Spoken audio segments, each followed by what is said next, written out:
Mortis, what's up, dude? Thank you for the 80-month resub. That is nuts, my man. Thank you, buddy. Thank you. Holy shit, dude. What's up? What's happening? You doing good?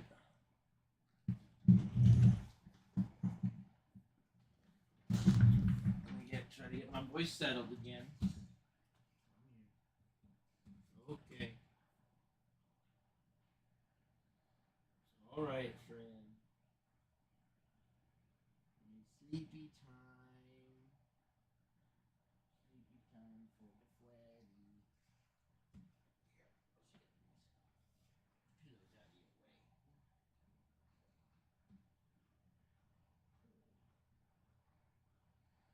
It's okay.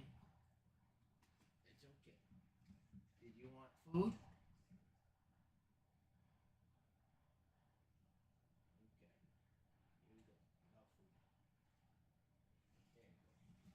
All right. Okay. All right, I got my water.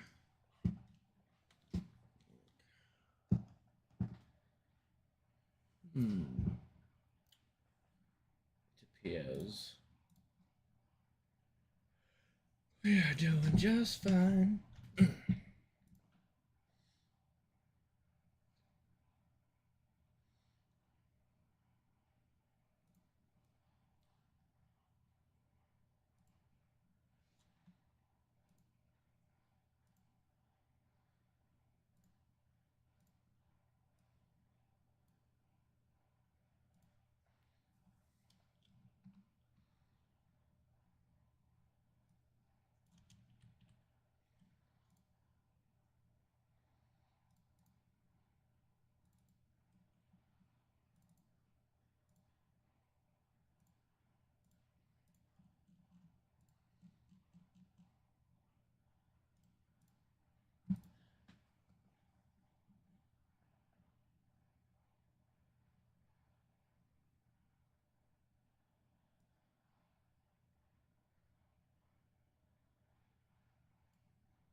Oops, that's the wrong tab to close.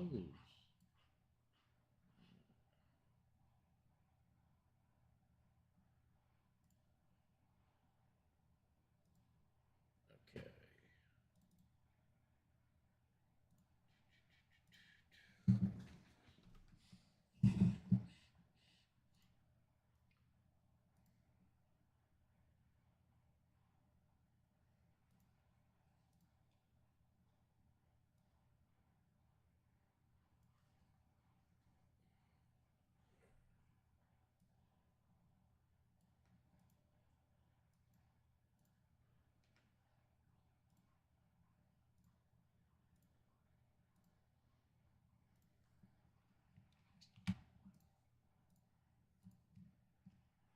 Oh, wrong button.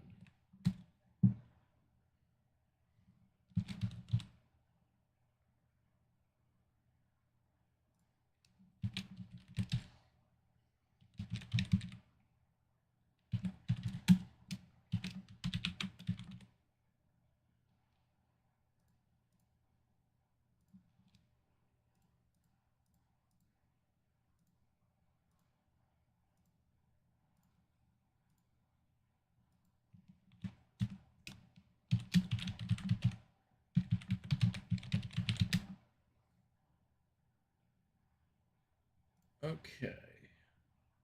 Tweet it out. All set.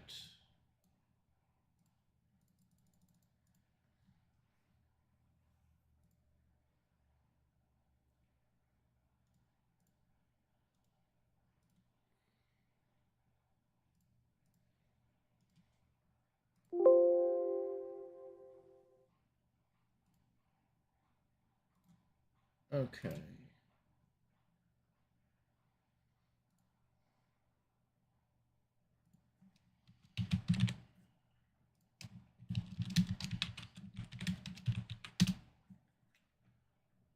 All right.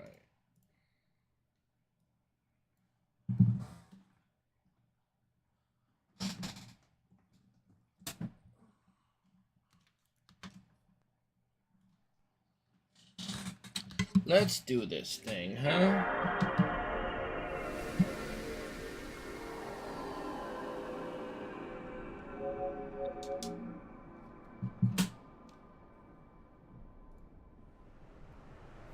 Hopefully we can have a good run today. Today, Wednesday? Today's Thursday. Today is Thursday. Why is the controller cam not picking up? What's going on?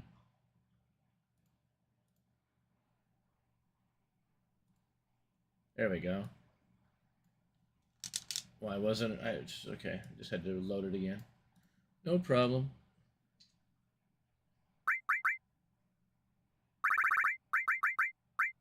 All right.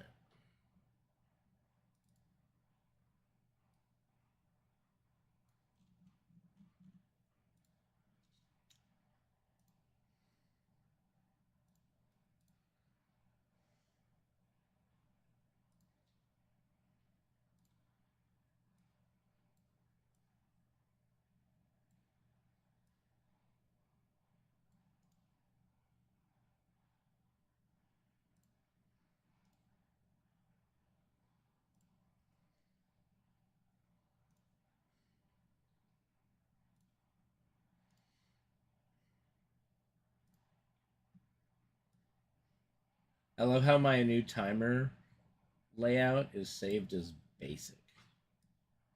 That definitely ain't basic.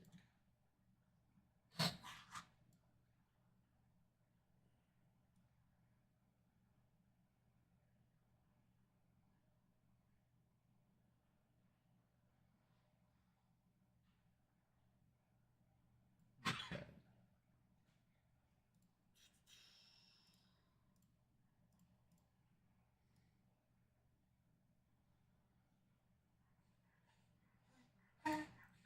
Freddy, relax, baby boy. Go to sleep. Get some rest. You're tired. All right. Do I have everything I need? I feel like I'm missing something. I always feel like I'm missing something. Oh yeah, my PV video. That is definitely one I am missing. Duh.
All right.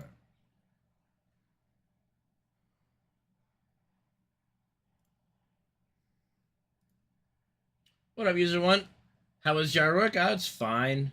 Got a lot more to do though, but today is, and again, like I said yesterday, I'll be doing run today. Hopefully we get a good run today, and then hopefully I can get the yard work, all that needs to be done, to be in compliance and up to code, yada yada, soon. All right. Let's do this thing. I forgot that I programmed my split button. There we go. Now it'll work.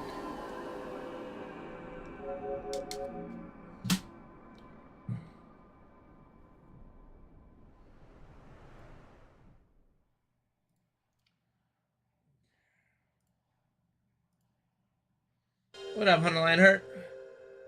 Awesome, man. Awesome. Hopefully you enjoy your time over here. Yeah.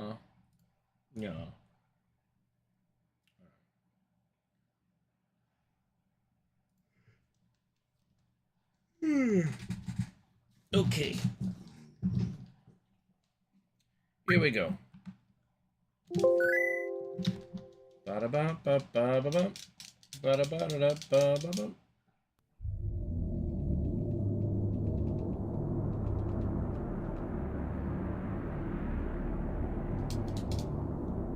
Another one gone, another one gone, another one bites the dust. Another one bites the dust.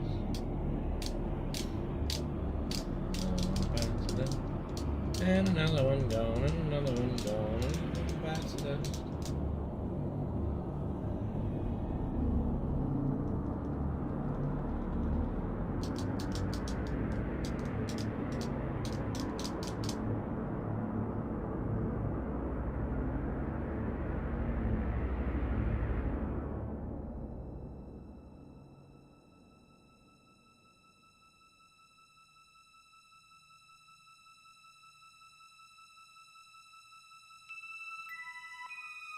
Might be good. Looks pretty good.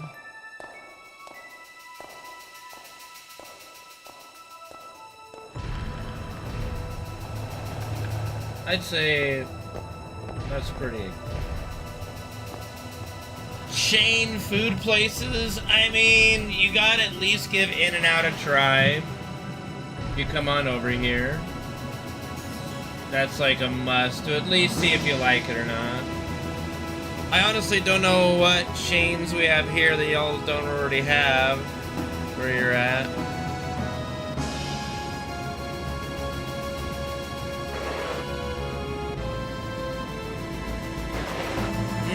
Okay.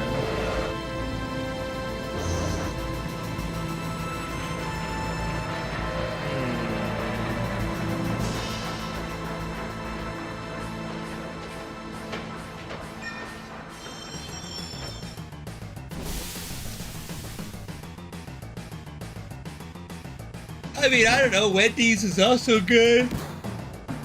I mean, honestly, the best place to eat would be little mom and pop shops, most likely. They'd be maybe a little more pricey, but you get better tasting food.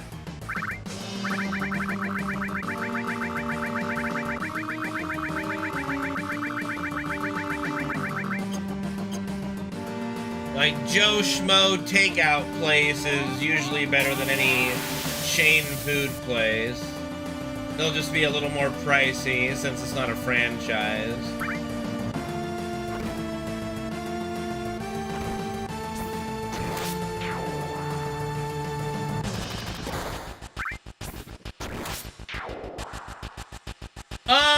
If there's one in the area that you're going to, I would give Tommy's Burgers a try. Tommy's is really good. That's a little out of the box chain.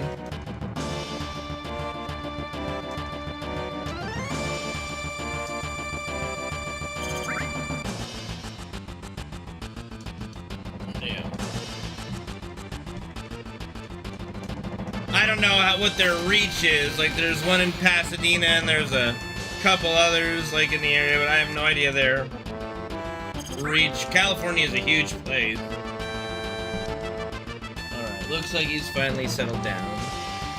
We got the air conditioning going, so it should get much cooler in the room, so you should be comfortable on the bed.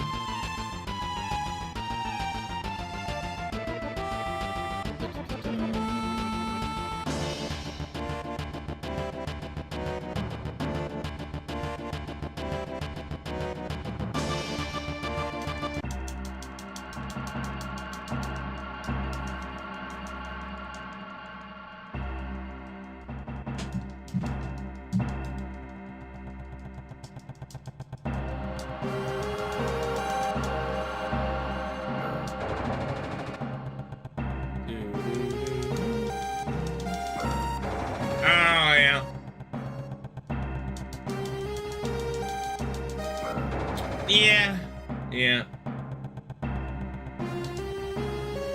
That's unfortunate. Unfortunate indeed.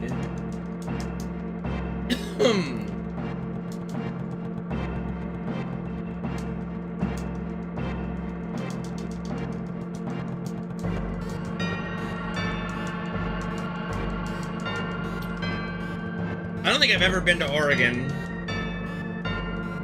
The only other states I've kind of been to in my general area would be Arizona and obviously Nevada to go to Vegas. But I've only been to Arizona like one time, and that was to play ice hockey at Arizona State University for Long Beach State.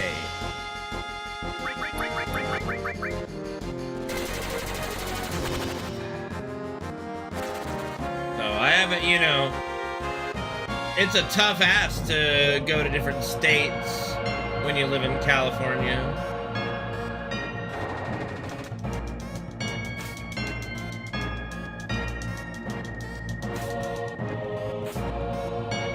It's humongous, dude.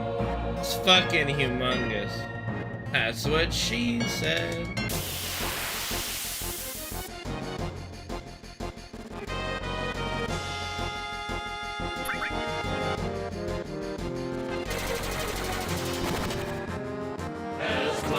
That is actually very crazy, Firefist Days, without a doubt. Time has certainly flown by. Hopefully time has been much kinder to you than it has to me. But thank you, man, for the 126-month resub, the OG sub status, man. Thank you, buddy. Means a lot. Hopefully you still enjoy coming around.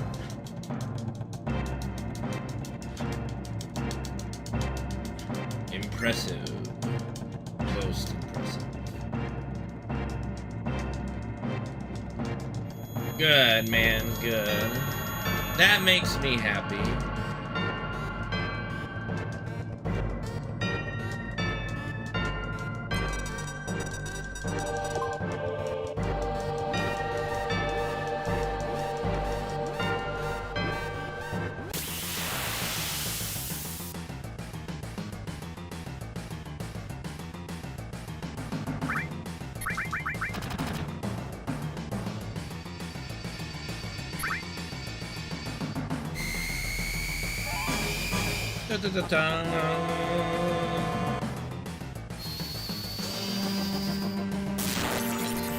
$86. Come on, Cloud. What kind of a hit is that?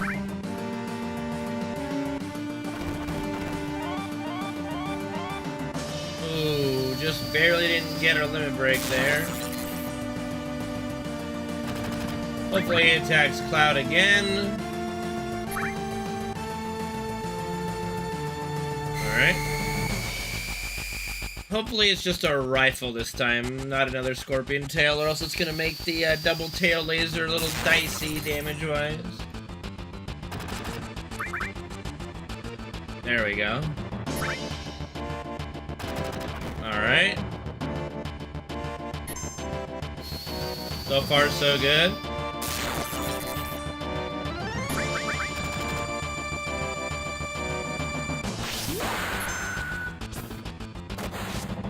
Nope. This fight never had the battle theme.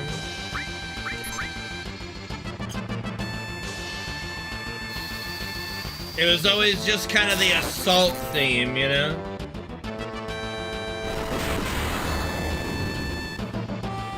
Which is kind of funny because it could have done a battle theme. Because, you know, like, the bomb, this is the music that is playing before you enter the reactor, right? Then it swaps to the reactor music, right? And then, for this fight, it just goes back to the bombing music.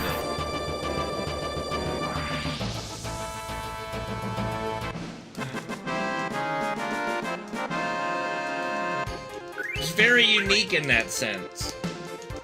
Deliberate choice, I wonder why, though.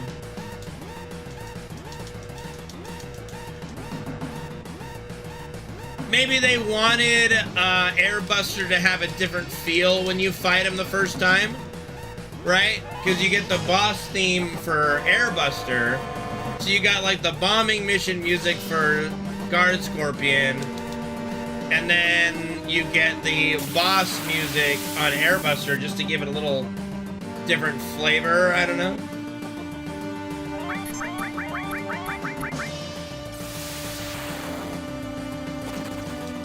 Alright, we're fine.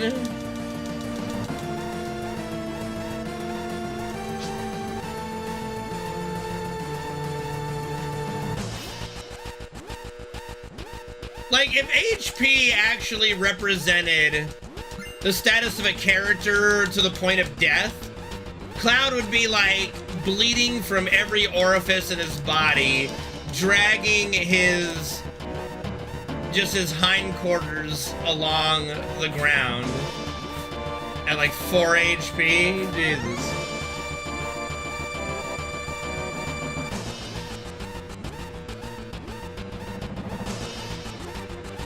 Fuck, dude. It's fine. We're not hurting for steps in the early game.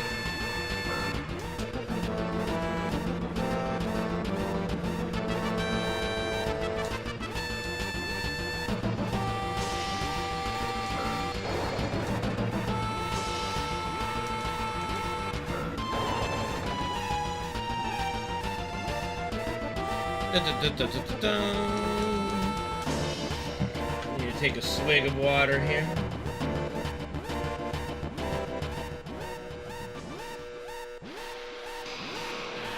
Starting to get hot in California, boys. Starting to get hot. I hope I don't die of heat stroke doing the yard work over the weekend.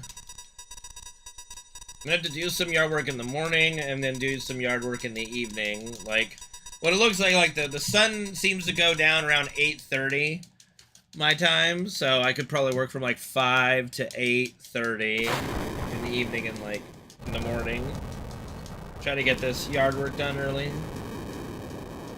or as soon as possible.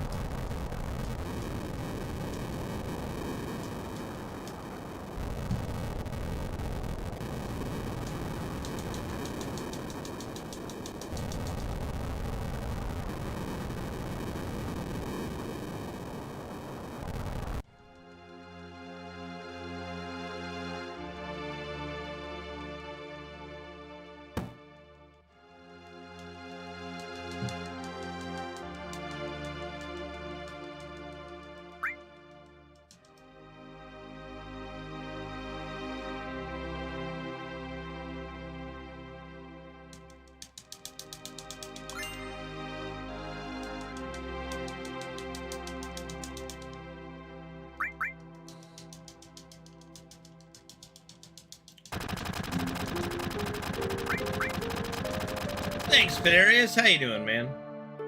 Good to see you, buddy.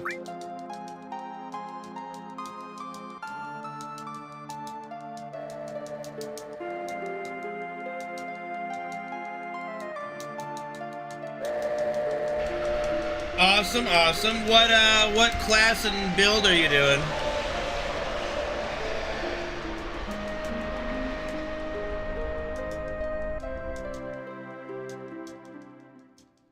Shadow Minion Necro Knight. You know, like, Necromancer to me, like, I love having the option, but to me, Necromancer has always been summon as many minions as you can and have those minions fuck shit up.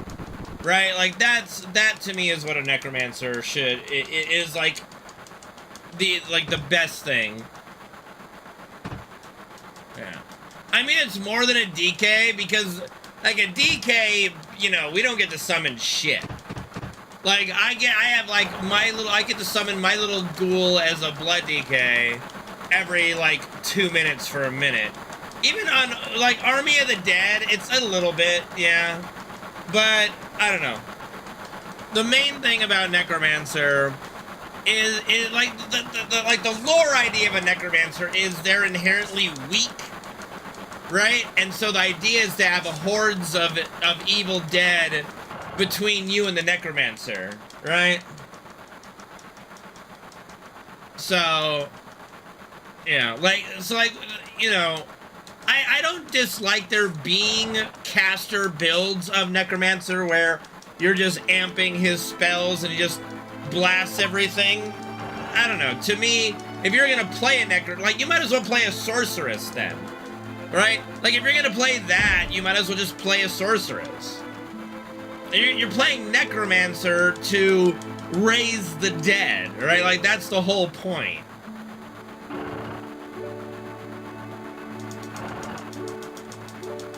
Yeah.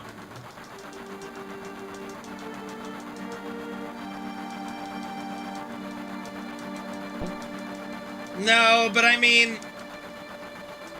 I only got to play one match against the Lich, and didn't really learn squat in that one match. I learned a little bit, but not a whole lot in that one match. But it definitely seemed like,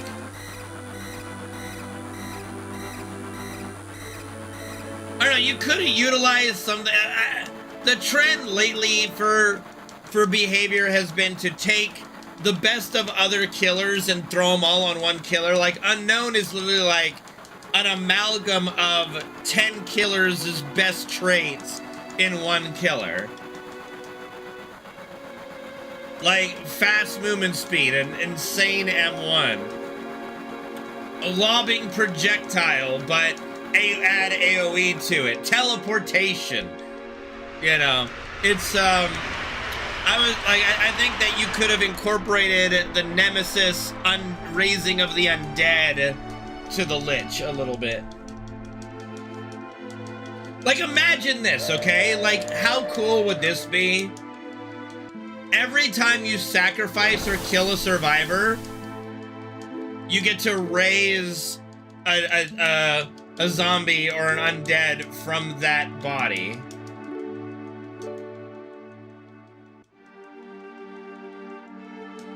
And they essentially become a Nemesis zombie that is walking around and stuff, you know? Yeah, like, something like that would be really cool. Like, you could and it would have to be after you, like, kill someone. Like, you bring them back as an undead servant. And so, like, you kill someone who's playing Sable. You resurrect a Sable with the same cosmetics that starts chasing people. You know, that'd be fucking sick. So then you would only have a maximum of 3 up at any point.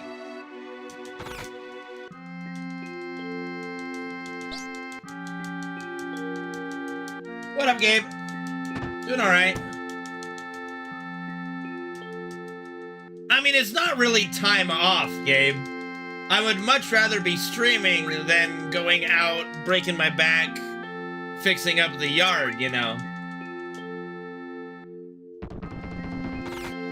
Like, I would much rather be streaming and chilling with you guys, but I gotta do what I gotta do. Like, my mom's freaking out, rightfully so.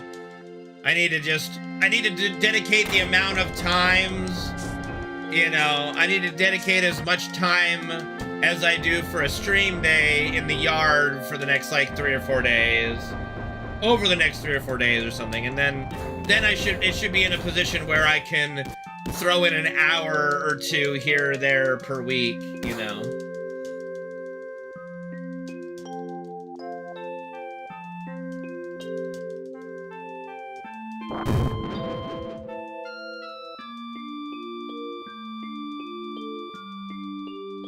They do say, like, sitting is the new smoking.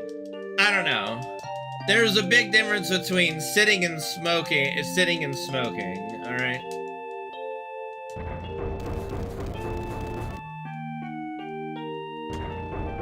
I mean, if I'm still breathing, Gabe, and I can still afford to do so, I'll keep streaming until... Like I said, I you know... My morbid vision of the future is me literally dying on stream one day. Like, just, you know. Who the fuck knows? Not have it be like a crazy, just like, oh, there he goes. What a life. You know? What up, Fredo? How's it going, man? It's like nothing sadder. They're just like, oh, there he goes.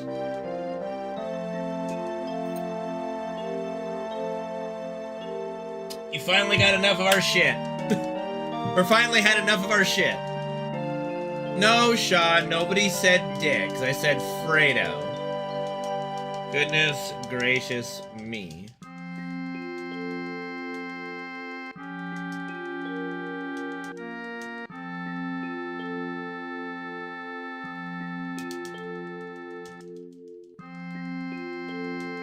No, I didn't call... Oh, my God. I did not... No, I did not call Fredo a dick.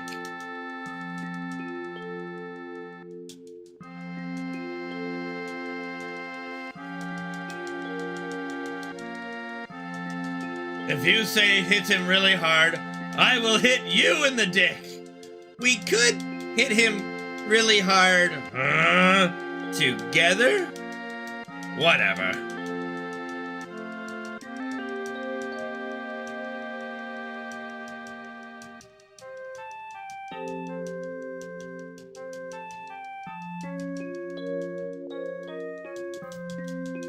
Brother Al, why did you capitalize both letters?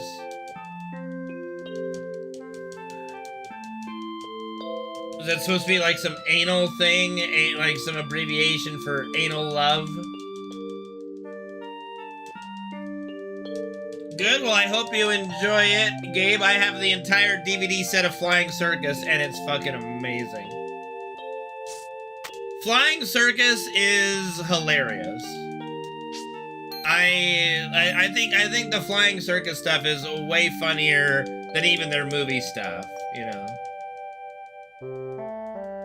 I mean, if it was an L, I wouldn't rate it as AI. I don't think, anyway. You know what? Never know.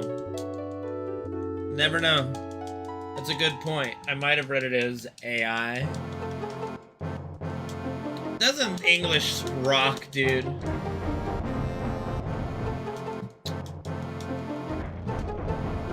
Are they really that similar?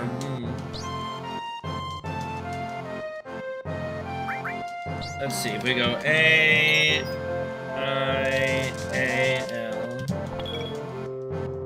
Okay, there is a difference. The AI is skinnier. No, wait. The AI is thicker. The capital I is a little thicker than the L. Just barely noticeable to me. But yeah, it's rough. Yeah. What the fuck is Encounters of the Fourth Kind? No one said anything about dick, Sean. Except you.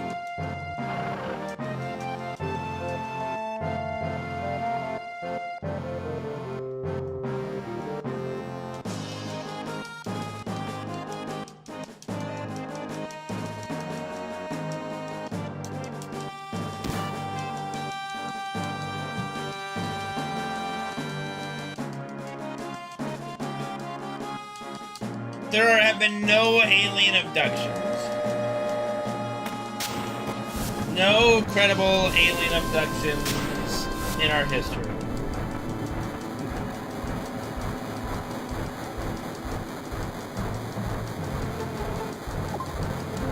Every person that claims to have been abducted by aliens is like a high on acid or something.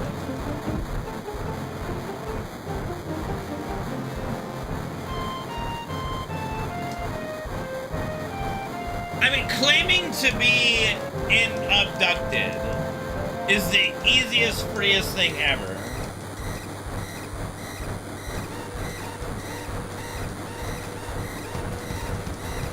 I've seen the hearings, like what? Not like, what does that matter, you know? Well-respected who?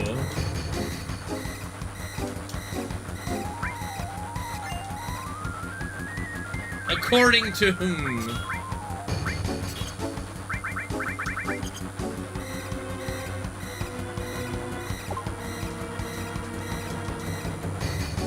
Top lead, like what top leaders?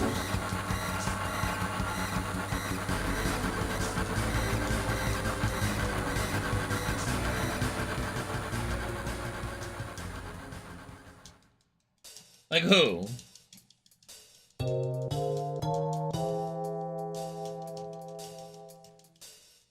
Dude, if Gabe actually claimed to be abducted by aliens, I'm like, all right, Gabe, that's enough drinking for you. You need to stop. We need to go on a 12-step program, sir.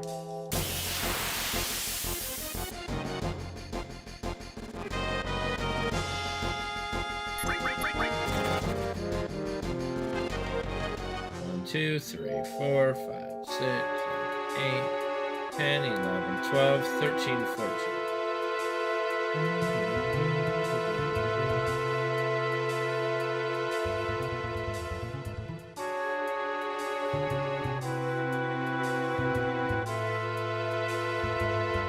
Okay, and military colonels and engineers that, like, lie through their teeth on everything. Like, what does it matter? You know?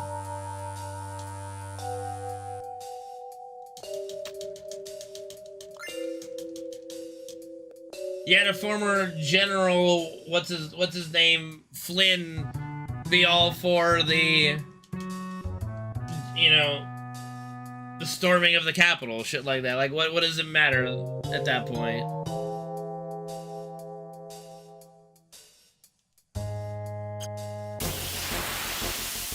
Suck me off. Suck me off.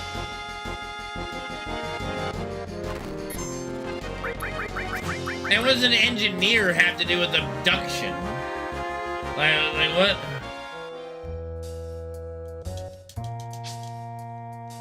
No, there's no, like, there's no evidence of being abducted.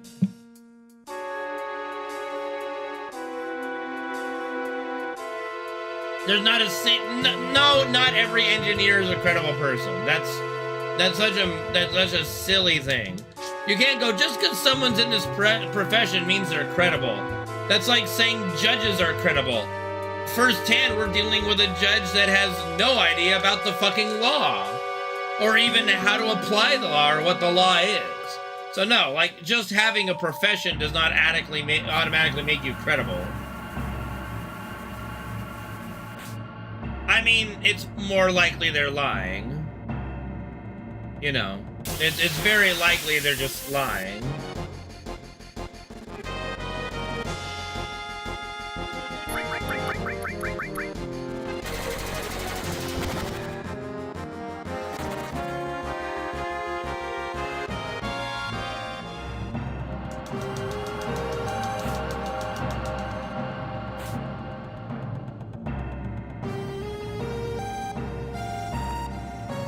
One, 2, 3, 4, 5, 6, 7, 8, 9, 10.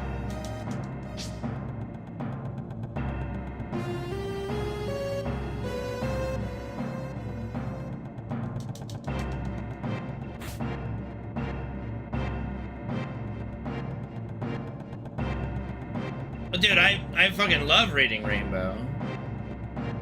Butterfly in the sky, I can fly twice as high. Take a look, it's in a book, a reading rainbow, reading rainbow. I can't go anywhere. everywhere. Who the fuck is Geordie LaForge? Is that the guy from Star Trek?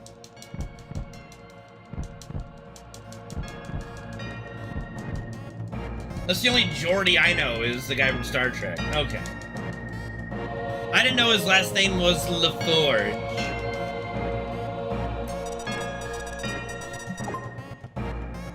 Alright, Gabe, I'll brawl ya. Fuck it.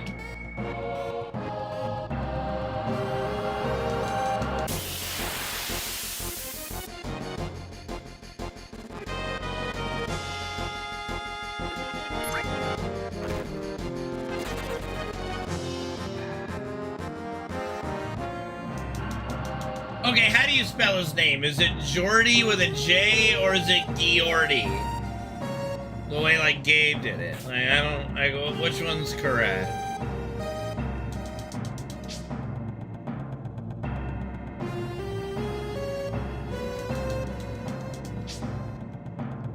Is it?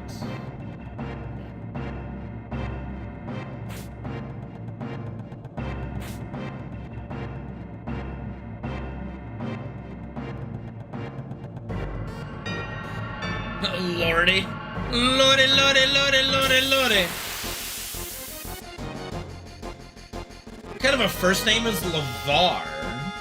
LeVar? That's an interesting first name. Wild. 1, 2, 3, 4, 5, 6, 8, 9, 10, 11, 12, 13, 14, 15, 16, 19, 20.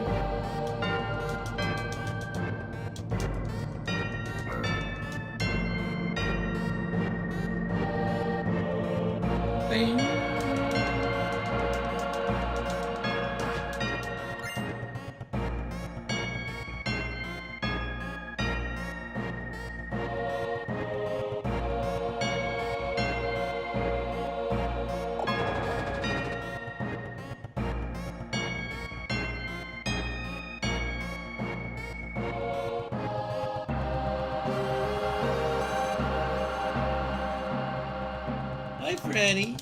What's the matter, baby? What's my baby? Okay. Oh boy.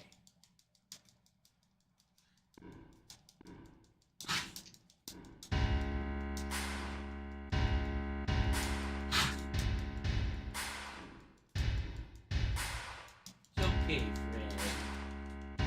Ugh.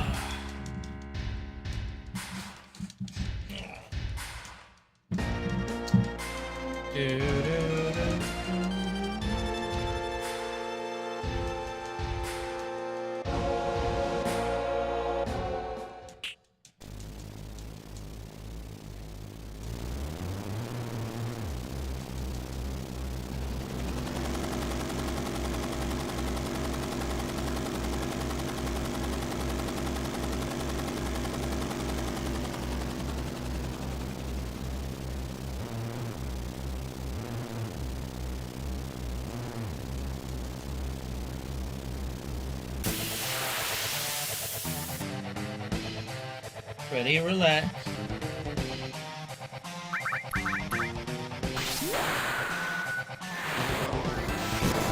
Ooh, nice crit by Barrett. That means we're gonna get a faster airbuster.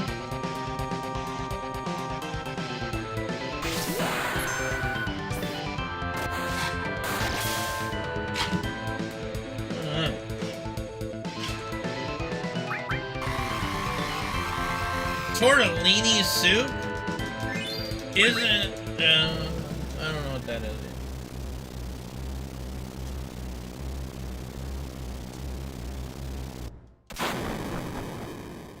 Bro, LZH bot didn't even bother saying how I murdered you.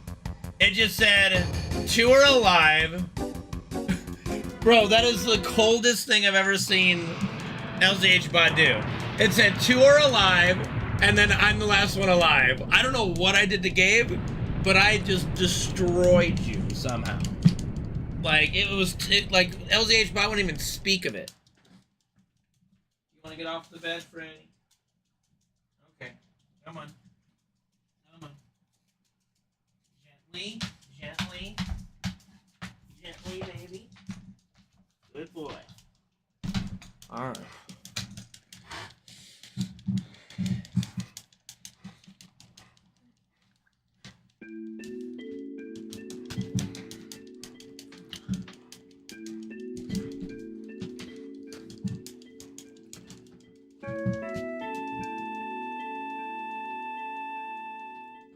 It's kind of funny just how Airbuster went from a kind of a meme boss in the OG to an actually really fun boss in Remake.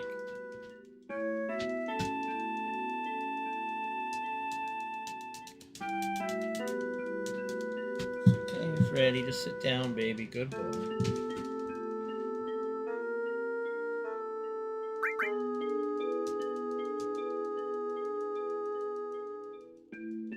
Why would you give your dog bean nachos? Give your dog dog food. They're not supposed to eat people food. You silly, silly man. What up, Wave Jam? Thank you for the 111-month resub. Thank you for the support. That is insane, dude. Hello. Hello, everyone. Okay, well, you get that's 2 full nachos too many. Don't be giving your dog fucking nachos, Gabe. Jesus. It's crazy.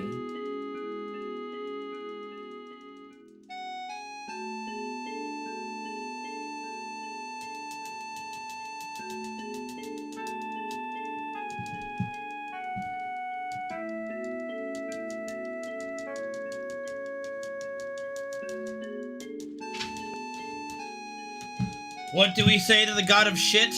Not today. Who's a good Freddy? Just relax.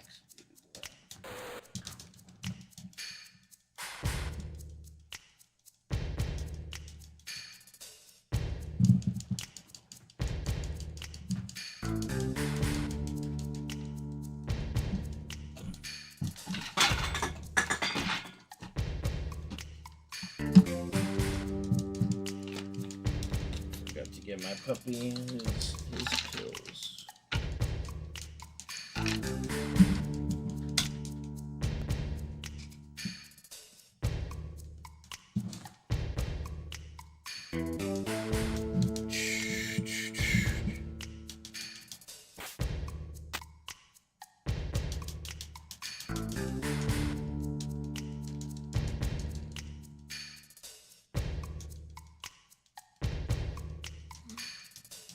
The gameplay's not that different, though, to be fair.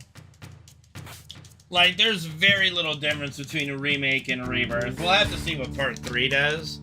But there's very little difference between combat and remake and rebirth.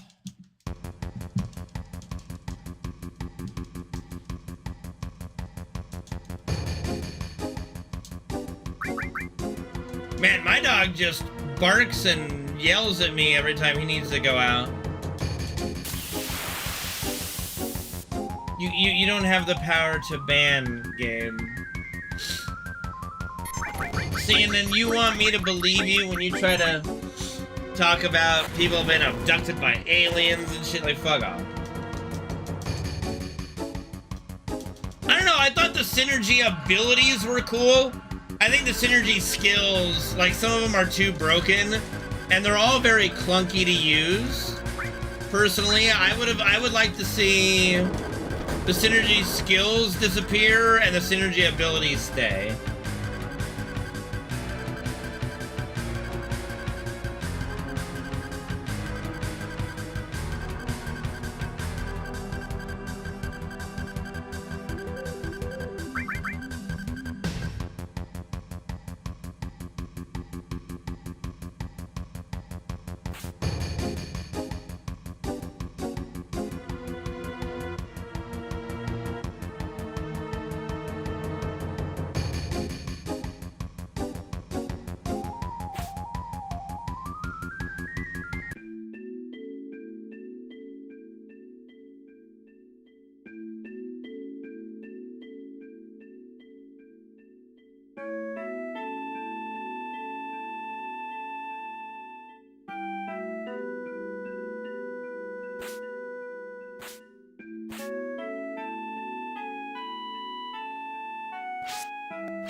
Well, whose fault was that, Gabe? Jesus.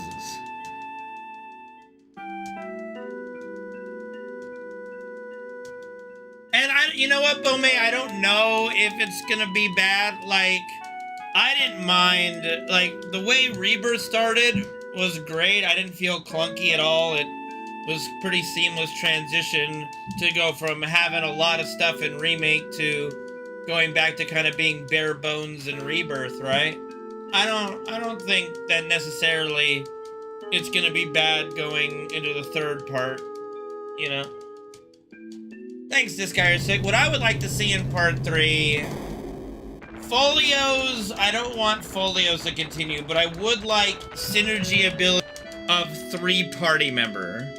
I would like to see some kind of like, I wouldn't mind an accumulation of team level for synergy points to spend on synergy abilities to like learn them if we need to, or I would be okay with a way of like, if you play, like you unlock synergy abilities by playing with a party of 3, right?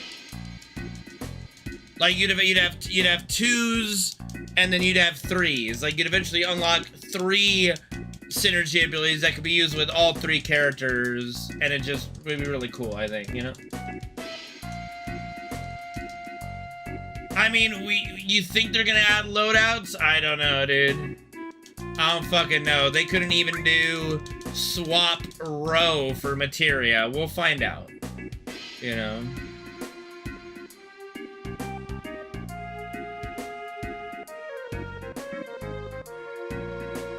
You know, Gabe, if you took the alcohol out of your life, I'm sure you'd be a little bit happier overall.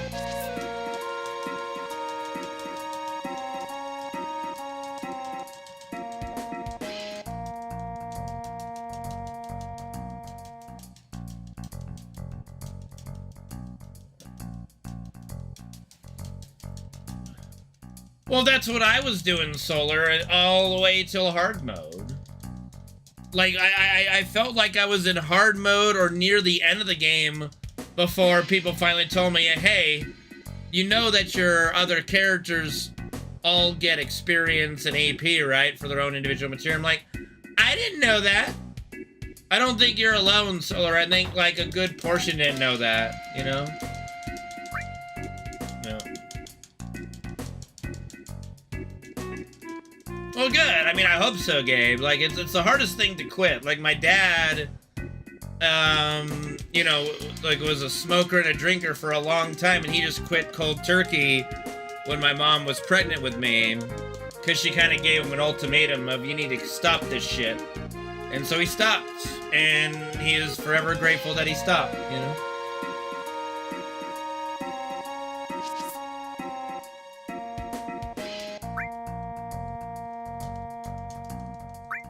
You know, like, see what the benefits of having someone like my dad, who was a major hippie, and in the realm of occupation he was in, being a kind of a investigative journalist, reporter, things of that nature, he got to cover a lot of interesting shit.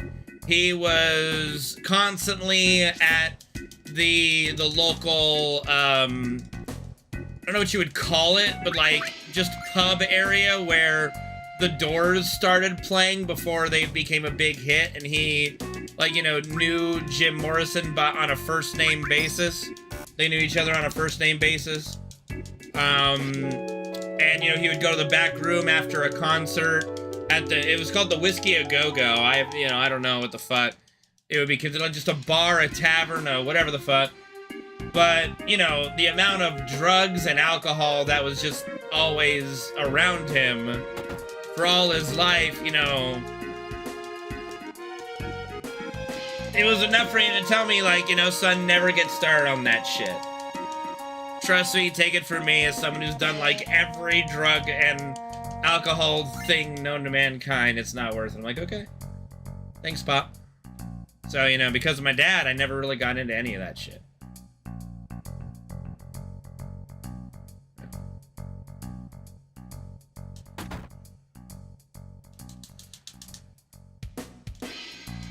Let's just say my dad could have easily become the protagonist of Breaking Bad, you know, in another life. He could have become a literal Walter White if he wanted to, in that sense.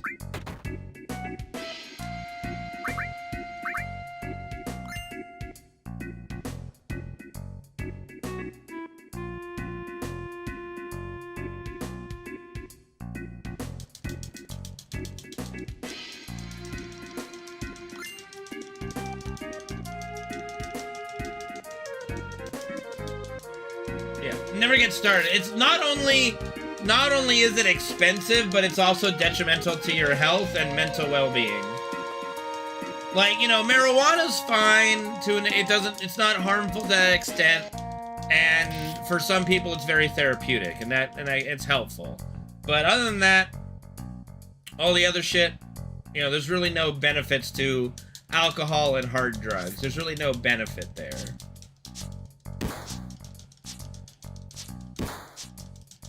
Like, I'll maybe have 1 or 2 drinks a year, depending on a party or 2 that I go to, you know?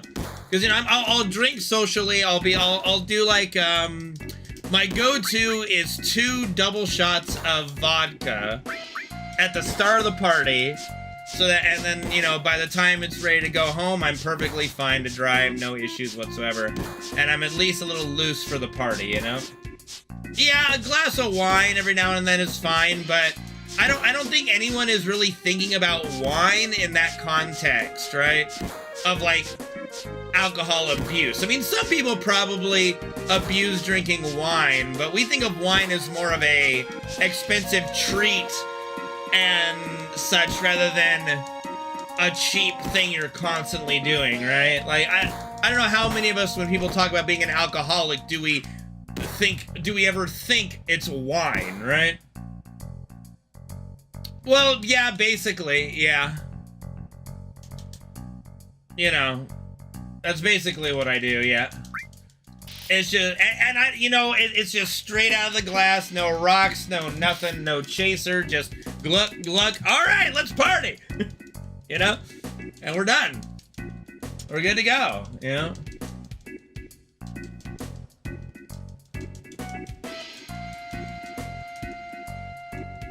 I'm a super shy person too, but I've known, like, the one person I'm talking to, I've known her since high school. And I go to her birthday party every fucking year, and every time I get there, it's like, all right, I got your shots ready. All right, let's go. You know?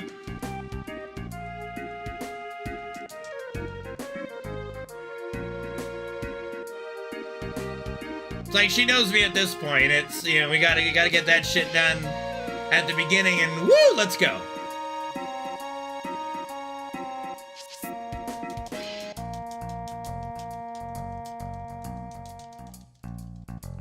There is some world where we do a drinking stream of some kind. I just have no idea. I don't know. I don't think so, but we'll see. I've always said I'm never gonna do a drinking stream, but, you know, never is a very strong word.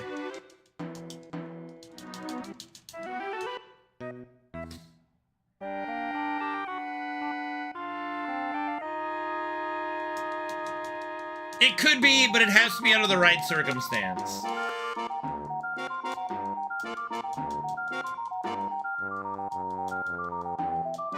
That is the question mark, right?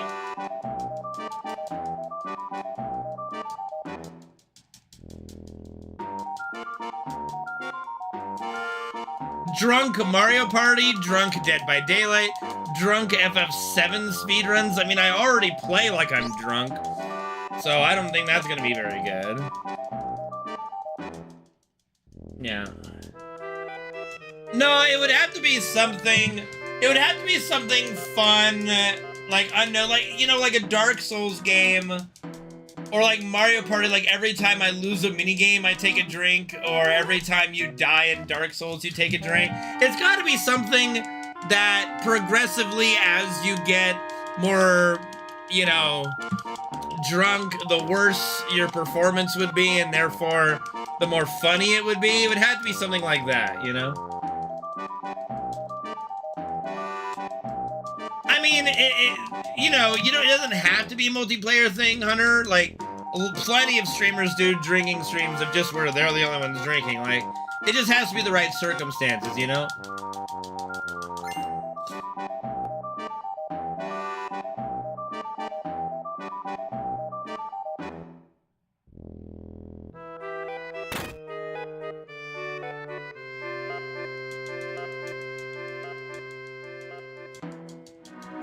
And I don't think there's a world where you could get me and Nick to do a drunk stream of a game together. As funny as that'll be, I don't think Nick would be down for that.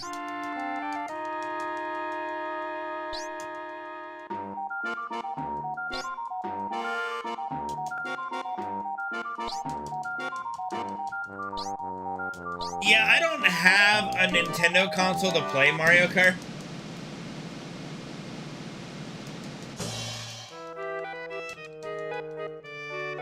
So you guys would have to plan your beer drinking between races, or like you're gonna try to get a head start and then just chug at the end before crossing the final finish line. Gee, yeah, that could be fun.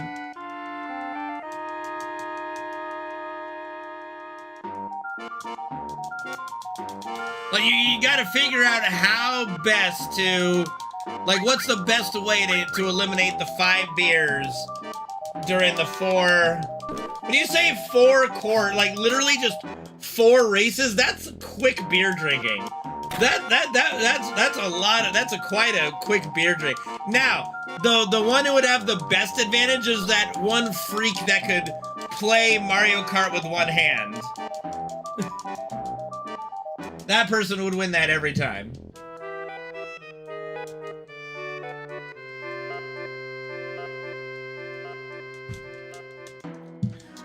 Like you guys all right, you know when movies or TV shows try to show people playing video games, and it's like so cool because the video game is on the screen, but everyone who plays video games that watches go, they're not actually playing video games. Like the one that always gets me is The Sopranos. There's a very early episode in the series where Anthony is like Anthony Jr. is playing Mario Kart, and Tony sits down next to him and one hand holds the controller, and it shows the screen of him being Mario just driving into the wall. It's just so bad. And like the sound effects that are coming from the TV are not actually like make no sense to what's actually going on in the game. You have never watched The Sopranos? Bro, like, the fuck? Watch it. Like, now. Like, don't watch me anymore. Go watch The Sopranos. Jesus. I mean, it doesn't have to be very popular, just go watch it. It's amazing.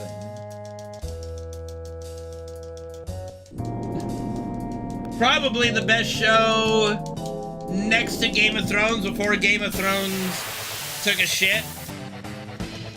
You've also done, oh my goodness, you guys need to go watch The Sopranos. It's amazing.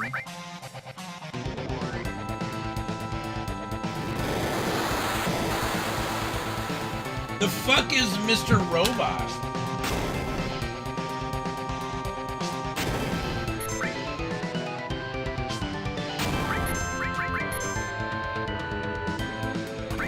I don't know what the Americans is.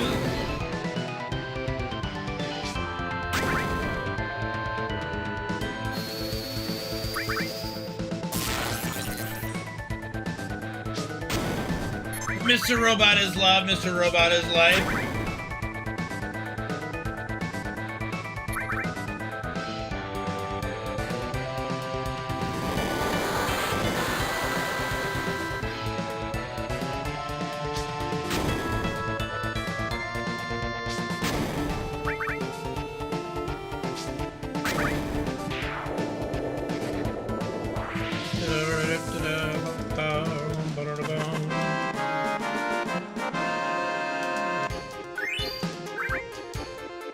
See, that's the hardest thing to do, right? Is get the fucking endings right. The hardest thing to do in any series is to actually end the fucker.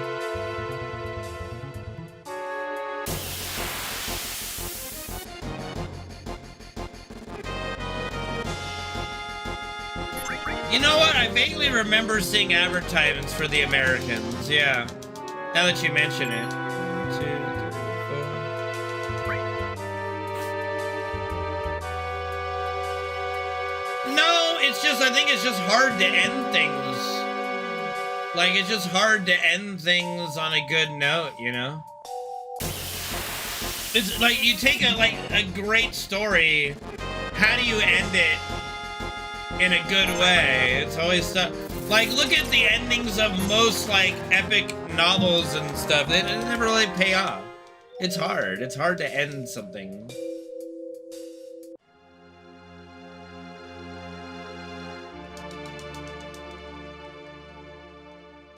Like Game of Thrones, they didn't want, like HBO didn't want to end Game of Thrones. It was literally that the two writers wanted to go do a different project and HBO should have just fired them. Honestly, HBO should have just went fine. 1, 2, 3, 4, 6, 7, 8, 9, 10, 11. HBO should have just went fine. Go do your, go do whatever the fuck Star Wars thing you want to do. We'll get other, like, I guess they figured, well, we can't do Game of Thrones without these two writers. Why? All they were doing was adapting source material for the most part, and not even adapting all of it. Like, they left a lot on the table. Any fucking writer can, like, not any, but a lot of good writers could come in and replace the guys that were doing Game of Thrones. Well, a lot of people are still holding out hope that HBO picks up the series again and continues it once George R.R. Martin actually finishes the books, which is still a possibility.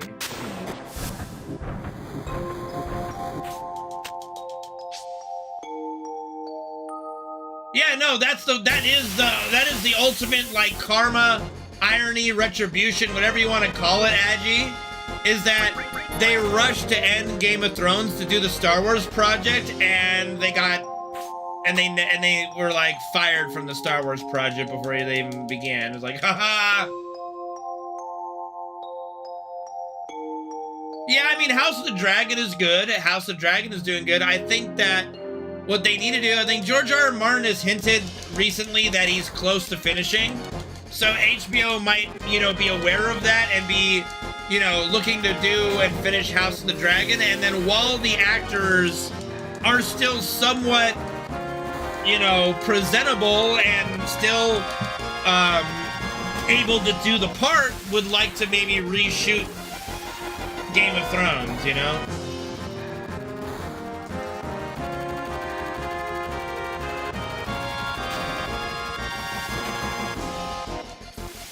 Like George R.R. Martin said, he had, like, you know, there's enough material for like 11 seasons. And HBO wanted to go like 11 seasons. So they could, if the actors are down for it. And the thing is, they don't even need the actors. Like, if like half the actors come back, like, who do you really need? You need Peter Dinklage at least. I think the Emilia Clarke would be a big deal to have back. Kit Harington obviously would be a big deal to come back. But Bran, you don't need the kid who plays Bran. Stannis Baratheon, I like the actor who played Stannis, so I'd like to have him back. The Lannisters, I mean, if you can't get them, you can get actors to replace them, but I do love those actors, but I don't think any of them are flat out irreplaceable. Like, oh, well, this one actor's not on board. Looks like we can't reshoot Game of Thrones. I don't think so. I think you could absolutely replace at least half the cast. I think the only one who literally you would be hard-pressed to replace, honestly, is Peter Dinklage. They don't need a full-blown reboot. Just start shooting as if it was the end of season 6. That's it. No, not really. Season 6 was fine. Like, season 6 was passable. They could even reshoot the Battle of the Bastards stuff if they need to, like all that area, you know. Like, honestly, they could pick up from any point in that book show, you know?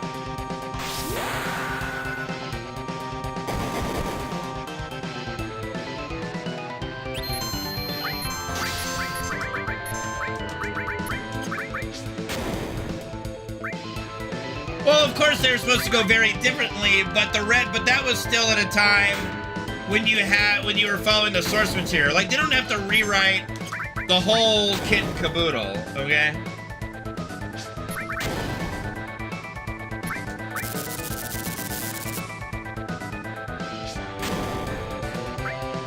They could legitimately just start from the end of season 6 and salvage it, really.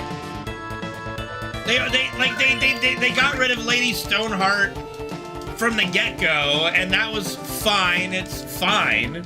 It's, you know, sad, but it's fine. You don't need to all of a sudden just bring her in because you're reshooting, right? Like, you don't need to. Like, if they just go from season 6, like the end of season 6, and pretend that season 7 and 8 didn't exist, it could be fine. You know. Like, Lady Stoneheart being out was already a decision well before the Game of Thrones went into a, into the doldrums of death, you know? Like, that was just a, for whatever reason, I don't know. Thought it might be too hard? I don't know. Yeah. I don't know. They didn't want Catelyn to be seen as kind of an evil person? I don't know. I don't know. Like, it's hard to say. What I think that the show writers were trying to do is make you root for the Starks. Where, yes, I do root for the Starks, okay? Like, I'm a Stark fanboy, but at the same time, it should be a show where anybody can root for anybody and it's fine, and everybody's a piece of shit. Like, there doesn't need to be... Like, they were trying to do this with Dany, too, and then they completely failed. Was make Dany this ultra saint person that you're like, wow, this is the good guy. And oh wait, nope, she's not a good guy. She just nuked the entire city. Complete 180 from her character. Just didn't make any sense. So, I don't know.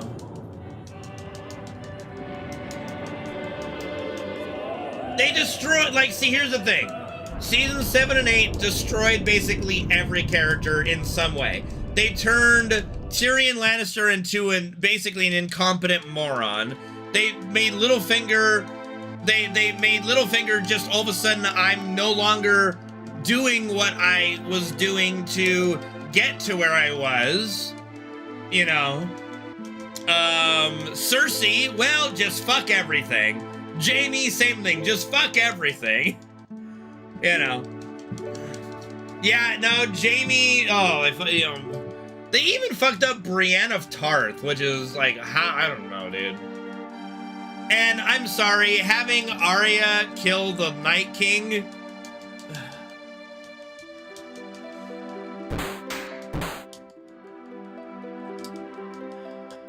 listen, I sincerely hope that in the final book, there is at least something that the White Walkers do. Okay? Like you want to watch a study on how you build up to most disappointing payoff ever? It's Game of Thrones.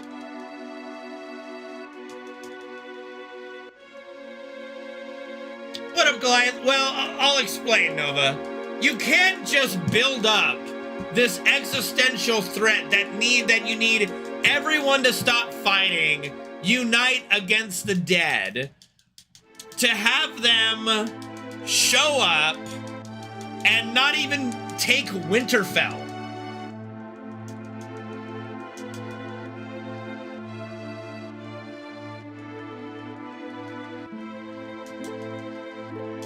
Like honestly, the way it should go, in my opinion, is the White Walkers need to make it all the way to King's Landing. And they have to, yeah, they have to do a final hold of everybody uniting together against the White Walkers at King's Landing. It's the final stand of humanity is at King's Landing.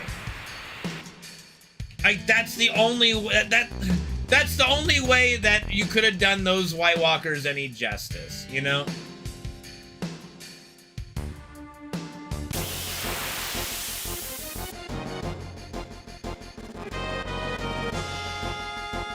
Yeah, no, I'm sorry.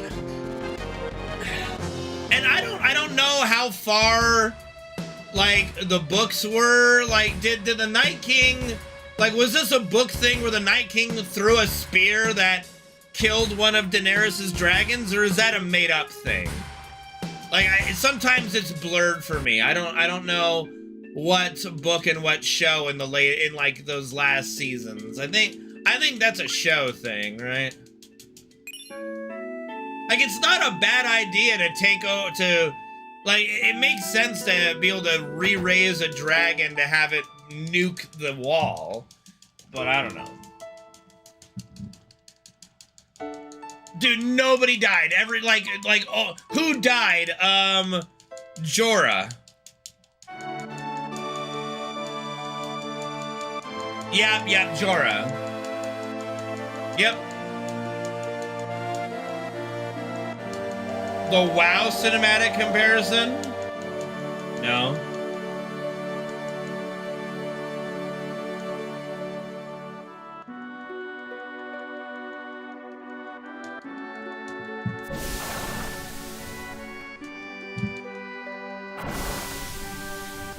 Really? Interesting. Oh. You know what? I hadn't actually seen that. That's actually interesting. Theon, oh yeah, Theon, the guy who should have been dead a while ago.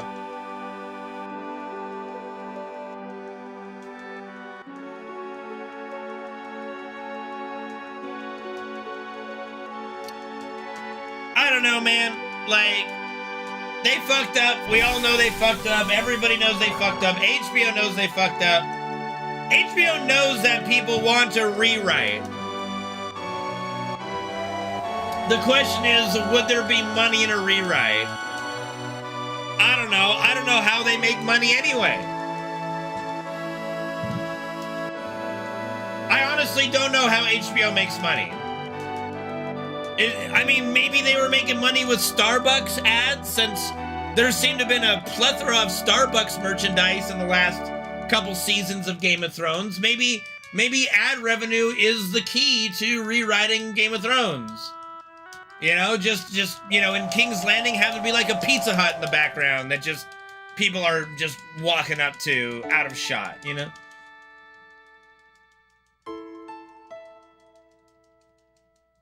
The rewrite you've all been waiting for is coming this fall.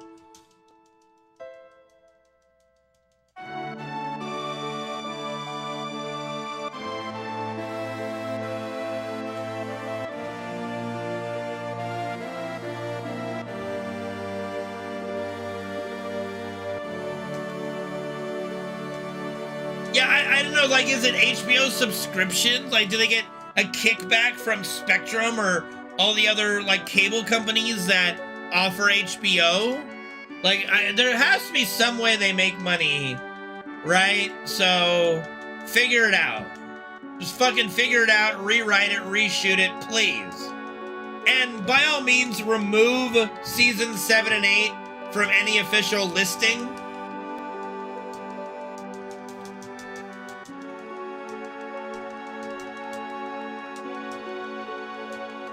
Like, you can just take it off the canon list. Just, you know, just remove it from your listings. Call it like Game of Thrones the altered dimension seasons. I don't fucking know. I don't really care. Just fix it.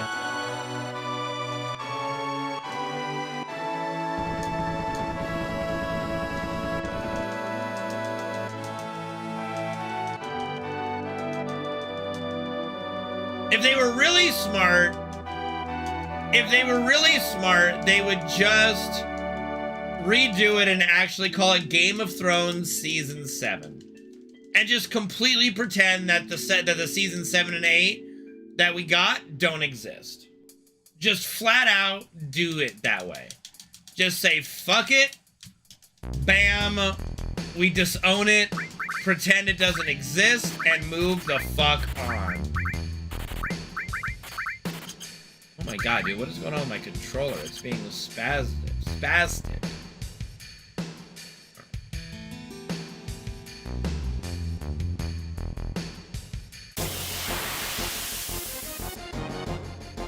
I think that's the only way to do what you need to do here.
So yeah, that's how I'd fix Game of Thrones.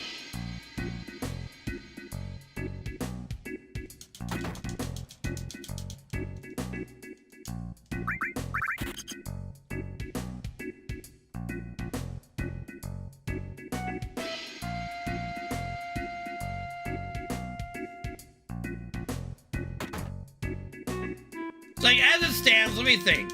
How would I rank shows that I've seen, at least? I would rank Sopranos #1, Rome #2, The Tudors #3, Game of Thrones #4. What other shows have I seen that are worth even mentioning? Like, season 7 and 8 really dropped Game of Thrones as stock. Like, Game of Thrones can't be at the top of any list. Oh, Dexter? I would put Dexter, even though Dexter ended on kind of a sour note as well. I would put Dexter over Game of Thrones.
The Last of Us is also pretty good so far, but I don't like judging shows until they're done entirely.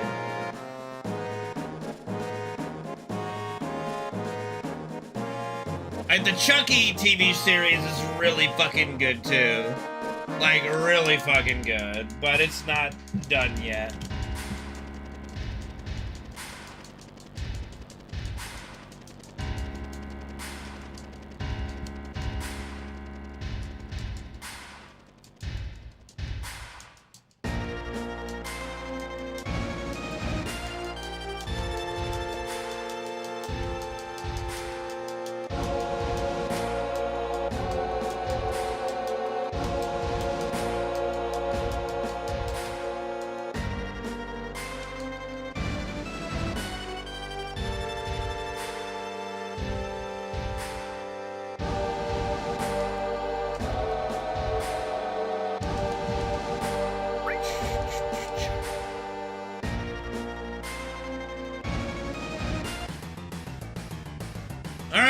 Bust it on in, let's go.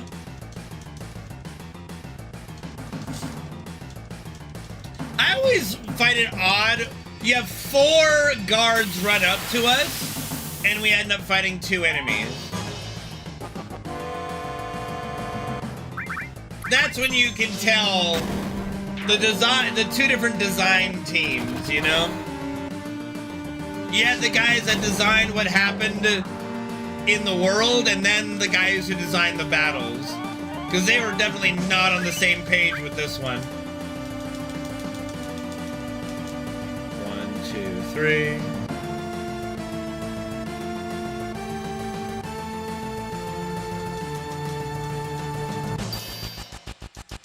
I mean, pizza's always good, dude.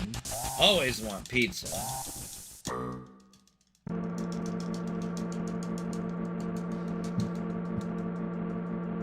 Never say no to a good pizza. I'm like a Ninja Turtle, dude. Like, Ninja Turtles ruin me in pizza. Like, I can't say no to pizza anytime. So goes, hey, want pizza? Yeah, I do. Yeah, I want fucking pizza. Who doesn't want some fucking pizza?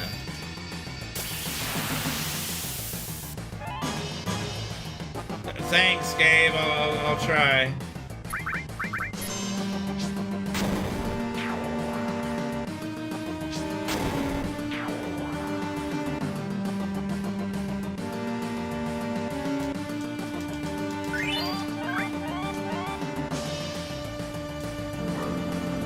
I lost 1 run game in like nearly a decade.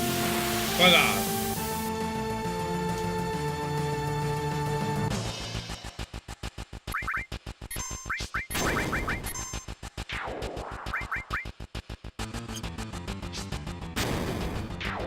No.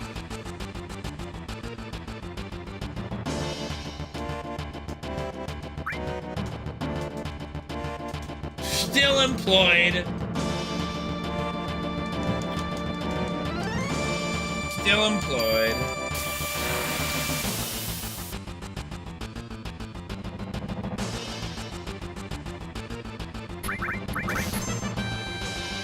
They'll end a run here or there, you know? I guess that's doing their job, right? Ending a run every now and again. Like if you were looking at FF7 as an employer, and it employed its enemies to beat me, Demon's Gate probably gets the most. Carry Armor like second most, and then I don't know, third most.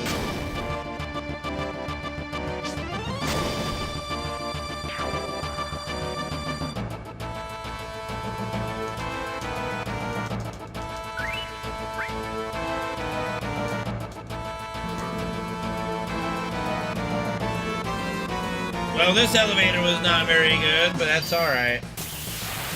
Rome wasn't built in a day, after all.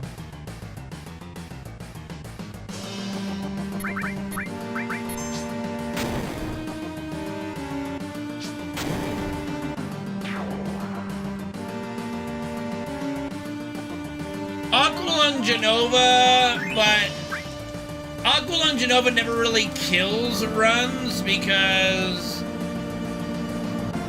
I mean, you know, someone could rage quit, but if you have the water ring, you never really die to it. You can just lose a lot of time, you know? Do I think things will go back to normal? What are we referring to? What's the things that are not normal?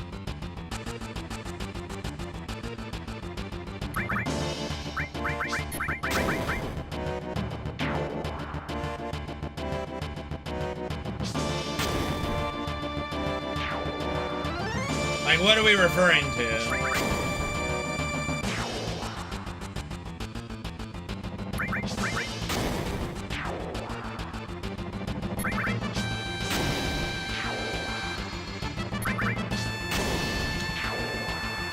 You know what, that's not too bad of a time loss, honestly.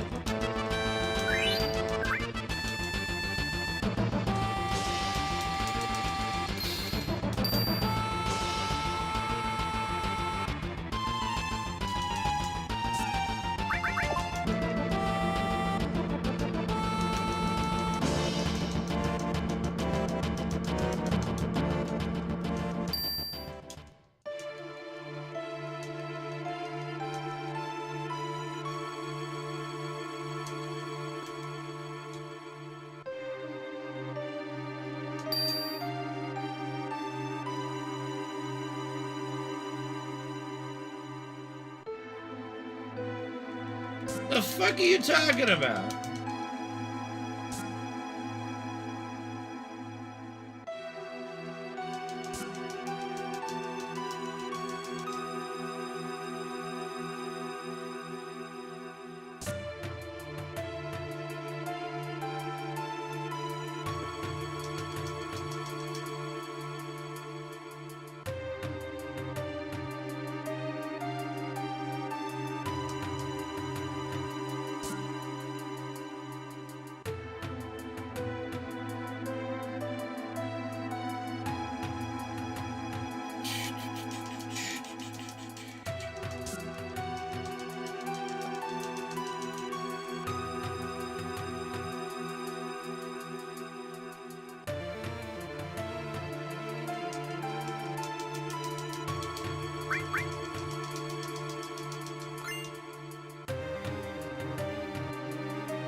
I love how improbable all this is. Like, this guy gives you a key card because you don't answer a question or answer him when he talks to you, and he assumes that big black guy with gun for an arm, spiky-haired Goku wannabe with a giant sword, and big busty brunette are janitors and need a key card to go upstairs.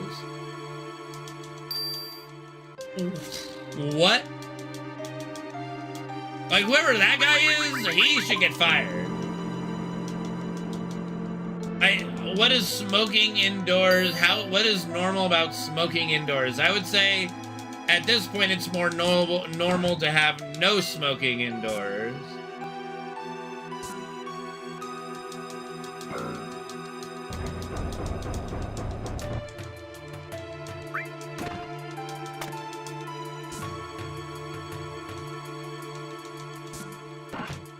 I mean, as far as I can tell, the legalization of marijuana has been a net positive.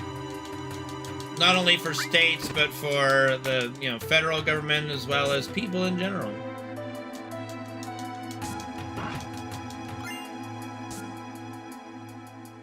There hasn't been a giant influx of people getting into car accidents. Like, remember all the scapegoating and the fear-mongering that was going on about if you allow marijuana smoking, you're gonna have so many car accidents, yada, yada, yada, and none of that shit has happened.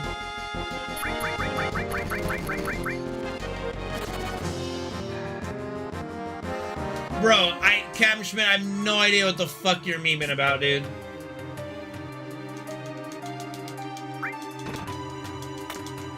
None of what you're saying sounds normal to me.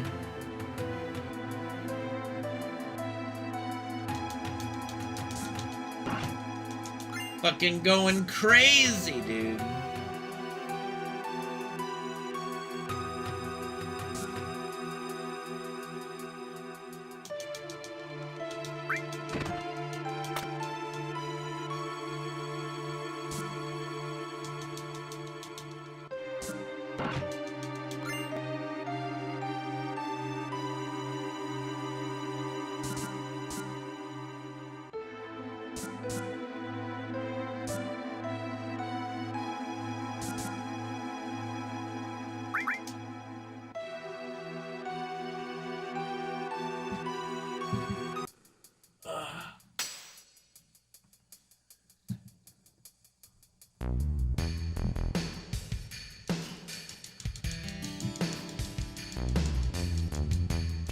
If we're talking like in the political landscape, I think that there is a way to go back to normal.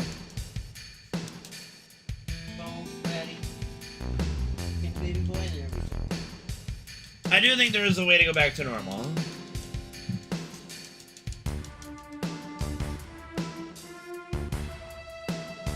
A healthy normal.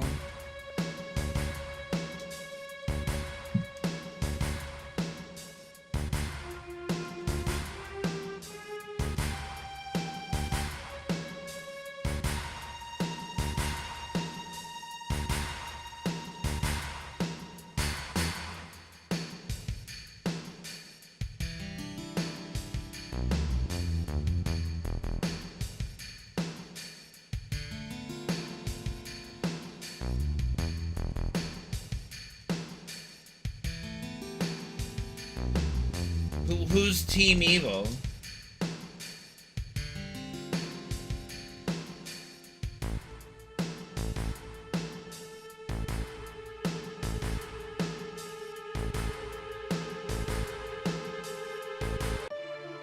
Are we talking politically? Oh, I mean, well, Shinra would be team definitely evil. Yeah. But these are things in fiction. Like, I can be a fan of villains, but not want to be one. Like, you know, Carnage, for example. I like villains that are like the polar opposite of me. Like the Joker, Carnage, just flat out psychotic bad guys that don't give a fuck. Would I ever commit those kind of acts? No, but I love villains that do that, you know?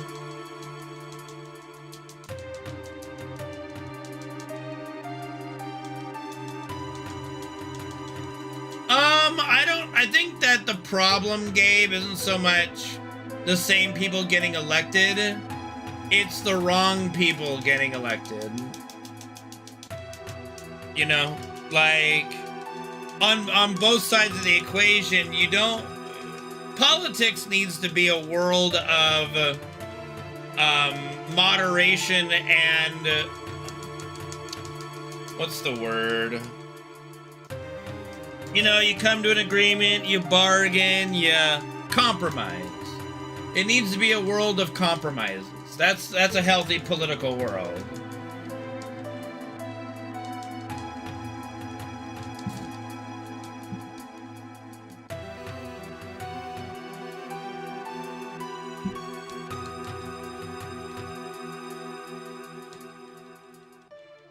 It depends. There are definitely noticeable differences.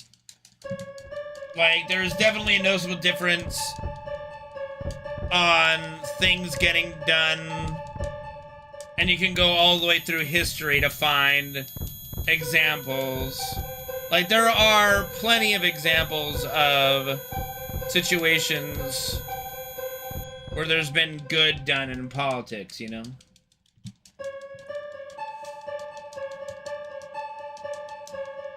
And there's been plenty of good done, at least, you know, if we say since the United States became a country, we can probably say there's been plenty good that has happened during the course of that time. Globally, right?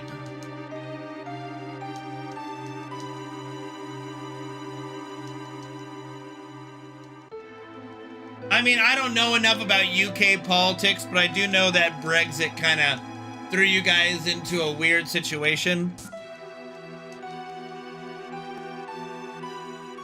It was always kind of strange that, to me anyway, that England was in the EU but still kept their currency and didn't, like, adopt the euro. A very strange situation, obviously.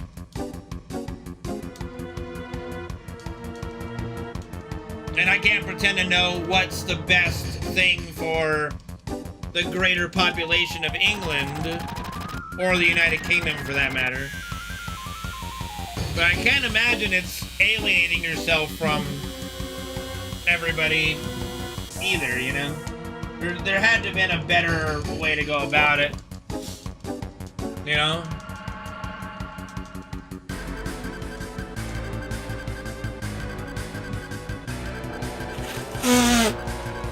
I mean, it's hard to say. Like, when you're part of a, like, here's the thing, Callum. It's the whole bullshit about, like, yeah, you hear talking points every now and again, depending on who wins the presidency, of, oh, California is gonna split from the United States, or Texas is gonna split. You know how that would actually go down? You know? The way it would actually go down is, let's say Texas seceded from the Union. Okay, great. You guys are declaring independence. Awesome. We're invading you with our big army. You're going to submit. And now you have lost your congressional, your members of Congress and the Senate and you are now a territory a la Puerto Rico and, was it Guam? We have Guam? Something, some other place that we own? Have like as a territory? I don't remember, I think it's Guam.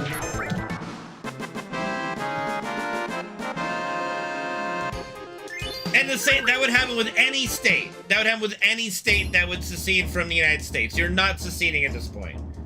You could not have a state in the middle, especially in the middle of your entire territory, just leave. Like, sorry, it's not happening at this point. You would just be invaded and lose all the rights that you own. Like, it would not work. So, like, for the United Kingdom, like, for Scotland to want to declare independence from the United Kingdom sounds great on paper, I'm sure, to a lot of people. In practice, though, ain't happening, I don't think, at this stage.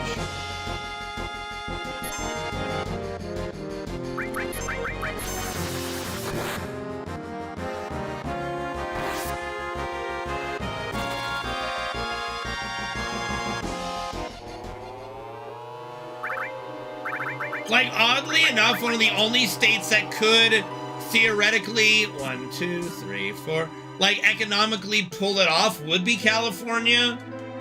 We produce a lot of shit on our own and have one of the biggest economies in the world, but even then it wouldn't work because just for the things I just said. Even if the state could function independently through trading and your own resources that you farm and stuff, the United States government would not allow it. No way.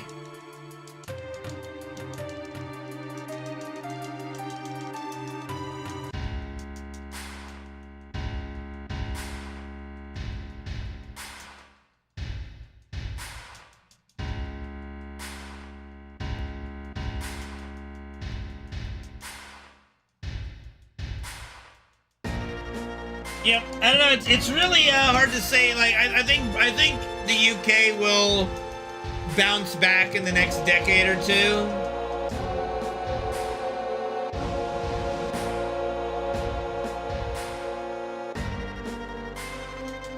The younger generation will always change the landscape, like, you know.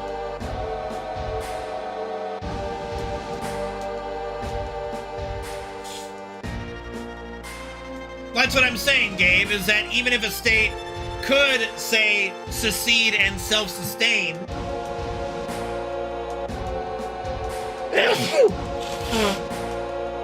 the United States government wouldn't allow the loss of that territory.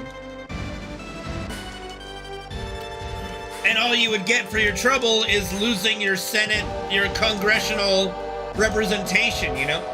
What up, Copter? How's it going, man? That sneeze hurt my back. Y'all ever sneeze in an awkward way that just, ow, like you feel like you just got punched in the back? That's where I'm at right now. Ow. Yeah, that's when you know we're fucking old, man. Just a goddamn sneeze is enough to kill me, dude. Just fuck. Alright, you know what, guys? That's it. We're gonna bury me now. Just dig a hole, bury me. I'm already dead.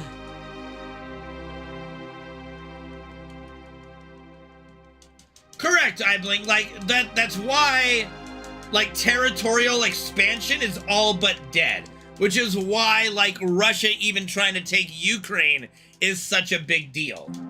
Like, we're at that stage in the world with enough independent countries and enough declarations and all that stuff and enough division and dividing and divvying up of places that territorial expansion is all but the way gone dead. There is no more territorial expansion without complete catastrophe, right?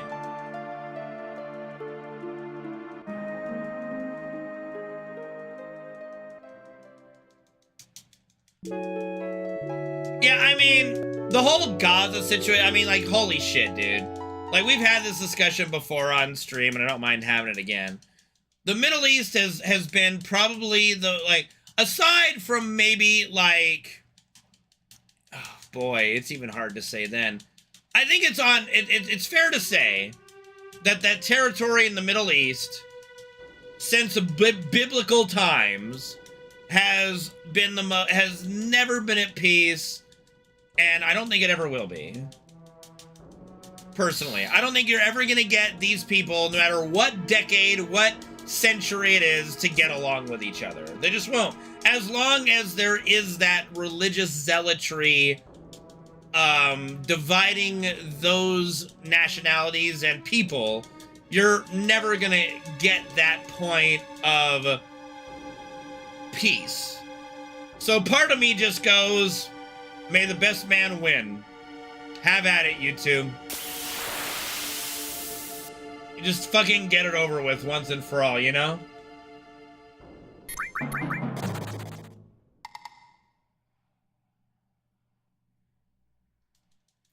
See, that's the thing, Callum. Like, I couldn't give two shits at this point, and that's not a good situation, you know? That's not a good situation where, like, I don't like the fact that that part of me wants to throw up my hands and just let them have at each other, right? But that is legitimately where a lot of people are at this point. We're just tired of the nonsense. Like, I'm sorry, if France and Britain can bury the fucking hatchet, hell, even America's biggest ally at this point is Britain, and we did an entire revolution against them, all right? If those people can get along after their history, you know, either get along or kill each other, I don't care which, just do it, you know?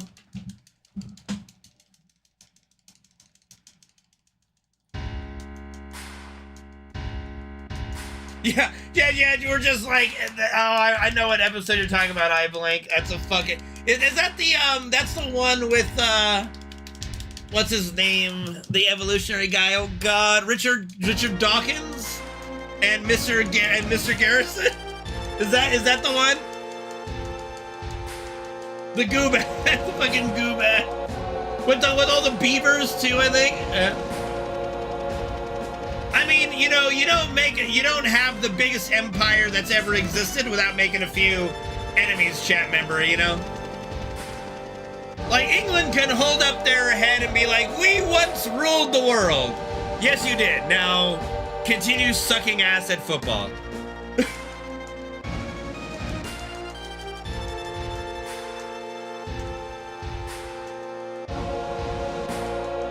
I mean, I do love how in America, at least right now, we still have freedom to practice religion and have it not be forced. You know, I don't have anything against people practicing it.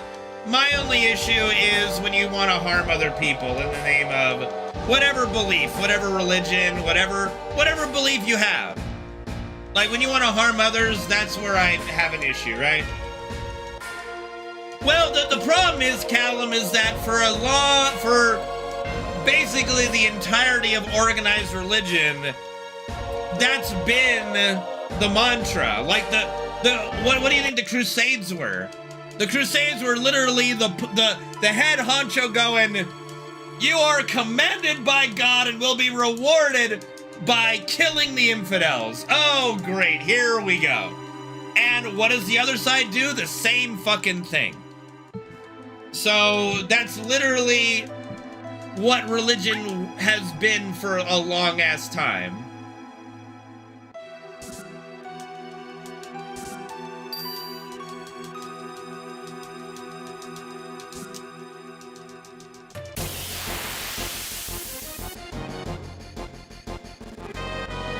Who was Whitey? Wait, which one what are we talking about, Whitey?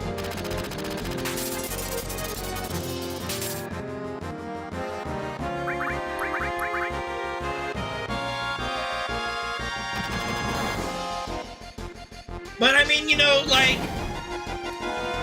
Britain, oh, the Knights, well, I mean, yeah, part of that, yeah. But still, the Crusades evolved into what it did, right?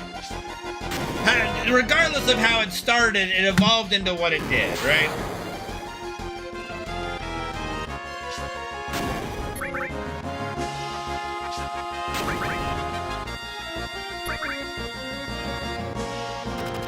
And the thing is, as human beings, with how much we have populated the Earth and how much we're destroying the Earth, it would behoove us to all unite and work together at this point, you know?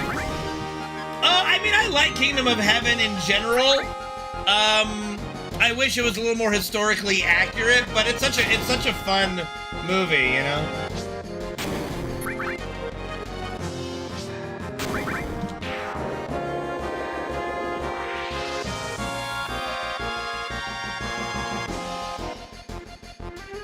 Bro, I call bullshit on that, Whitey. You know there's gonna be like at least 40% of the population that sides with the aliens.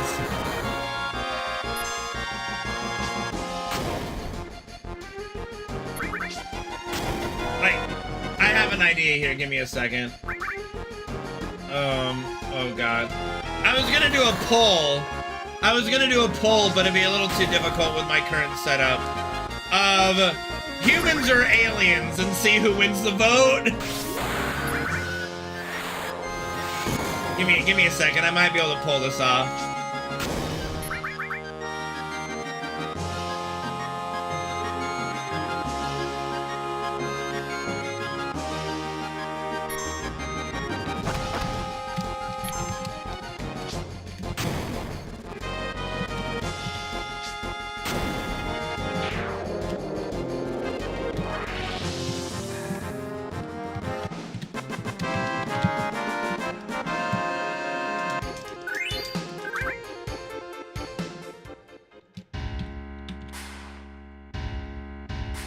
Here we go. Now try your best to vote how you would actually, and no, don't just do it for the memes, okay? Try to vote accurately with what you would do, okay? Don't just think about the memes, okay?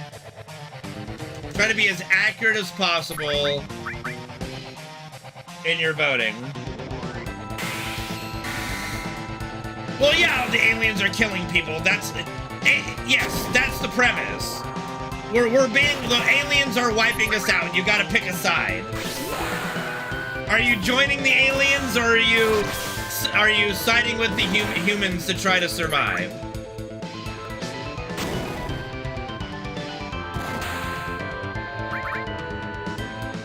Advanced enough to fucking get here, Epion. That should be enough. Advanced to fucking get here.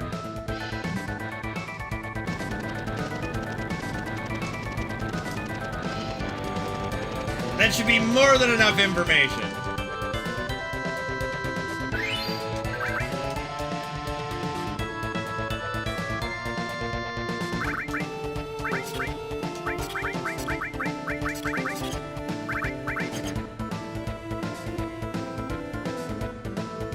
Not a hard choice. You dare put a quest in while I have a poll going? God damn. All right, exclamation point quest, guys, if you want to enter the quest as well.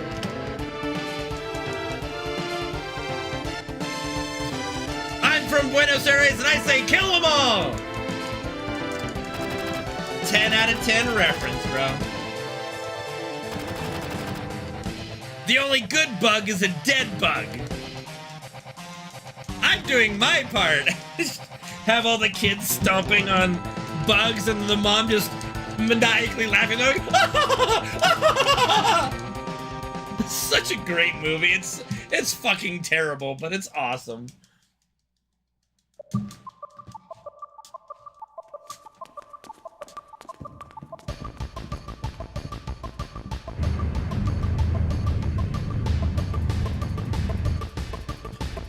That is quite possible, Callum.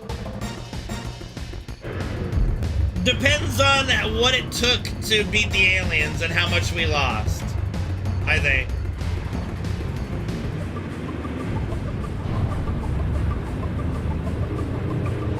And that's even assuming we can beat the aliens. If we get invaded, I don't think we could beat whatever invades us from another galaxy. They would have tech way too advanced for us. And no, you can't just send a Trojan virus into their ship. Independence Day, I'm looking at you. This is some fucking crap. Hey, at least humanity won 56%, but that did prove my point. In our small little bit here, 44% would side with the aliens, so that's gonna be that'll be a tough deal.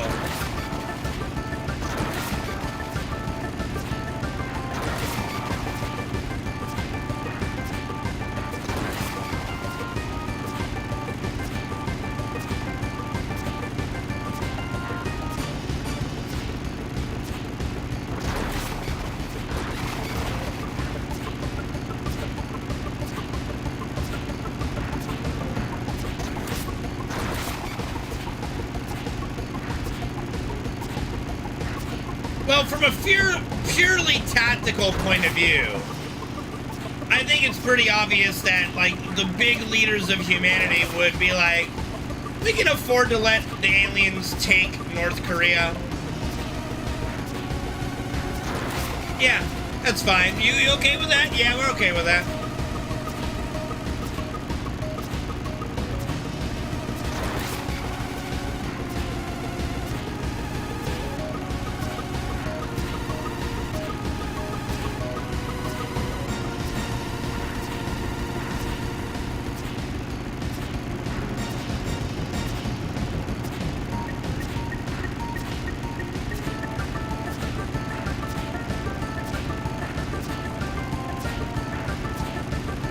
I'll be honest, I don't know what it would take to create a weapon of such magnitude, but I'm only thinking like Dragon Ball Z terms.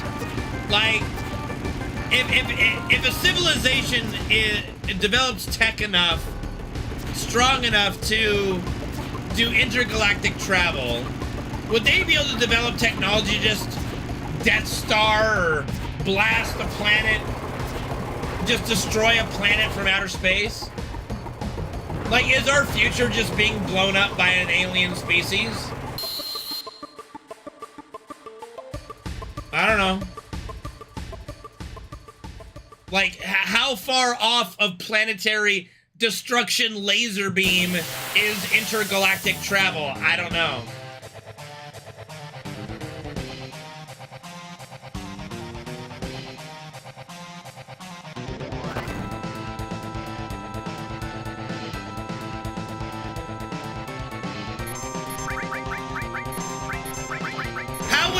Defend yourself against a death Kamehameha beam that blows up your planet.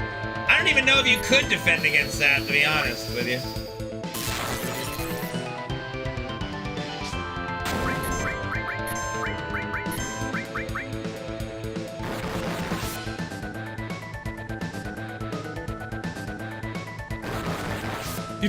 Oh yeah, perfect parry that shit, dude. Alright, Earth, just parry that beam.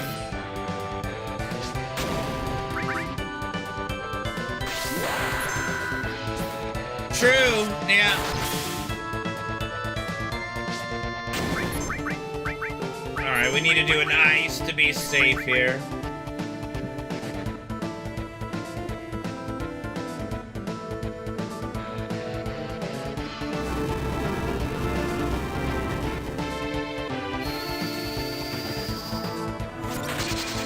We're doing a bit too much damage.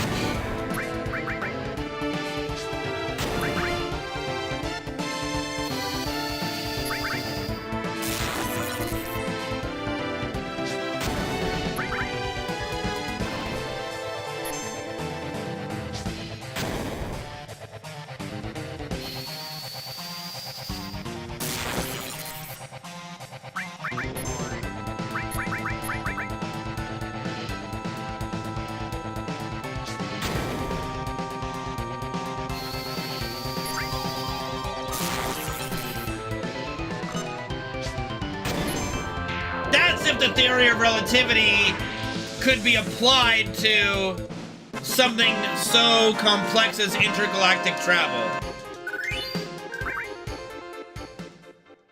You know. Like, if you're able to traverse space fast enough, I have no idea.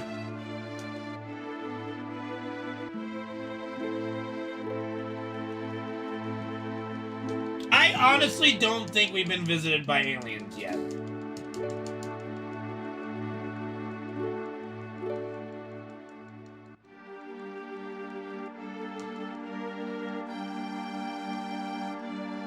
No fucking way.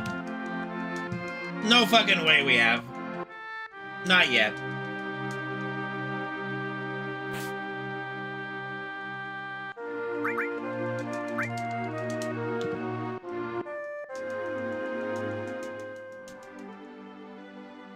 There's no chance in hell we've been visited yet.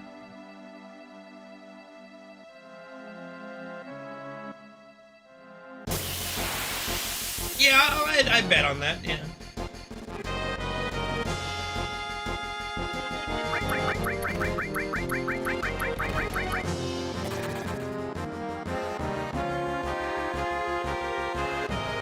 I'm not the one who has to prove it.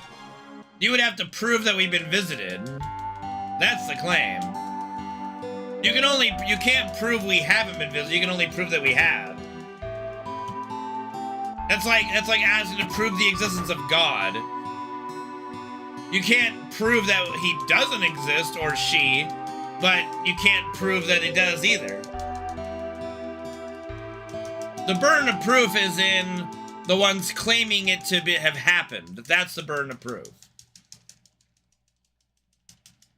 No, that's not how that works. You can't claim we've been... You're the one claiming a visit. That doesn't work. Like, even in a court of law, you have to prove that this occurred. You can't... If you can't prove that it occurred, then it's disproven. The assumption does not go to it's happened because there's no proof it didn't happen. That's not how it works. Thanks, Flood. The burden of proof is always on the ones making a claim that something has occurred. It's like making the claim that, oh, I've been raped. You can't prove... You have to prove that it was plausible or it did happen. You can't just go like, well, there's no proof it didn't happen, therefore I win. That's not how it works. Like, that's not how anything works.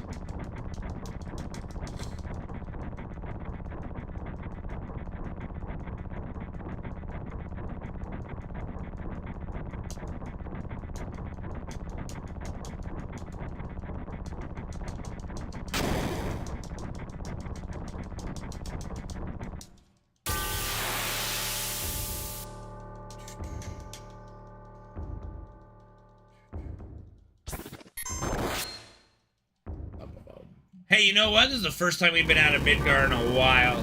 Yay!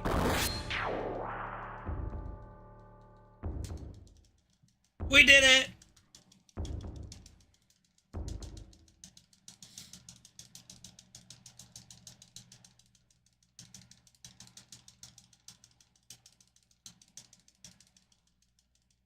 Do do do. Do do do do do.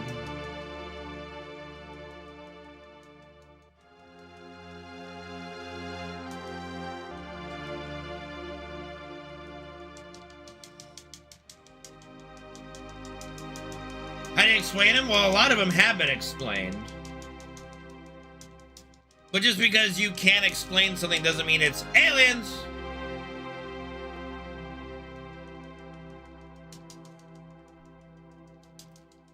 Many of them have been explained, just people don't like the explanation given and go, well, that doesn't sound interesting. Well, oftentimes it's not very interesting. You know?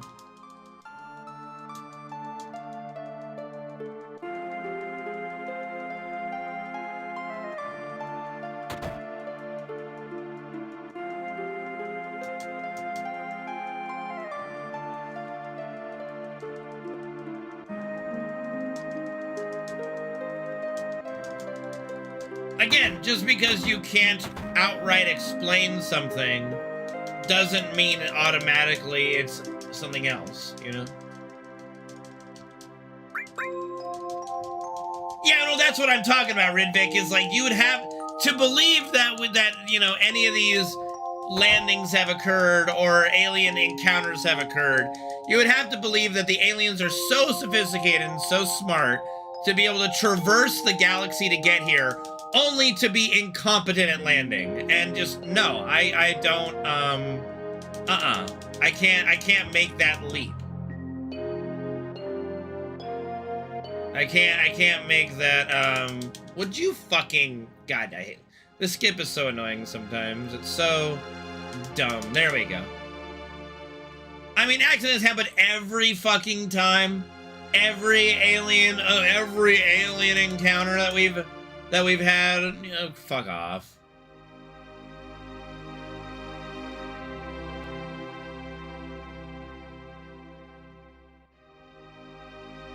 I know.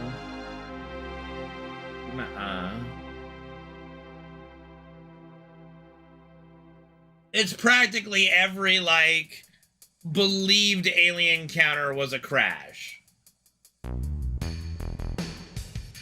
Which to me is just wild.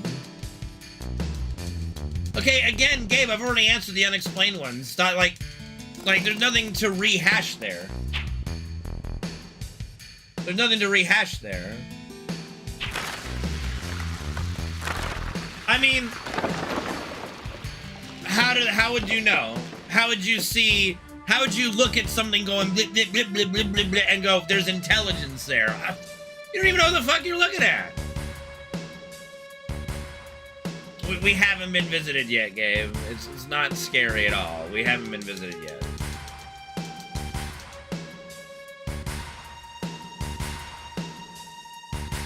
Like, it's actually not scary at all.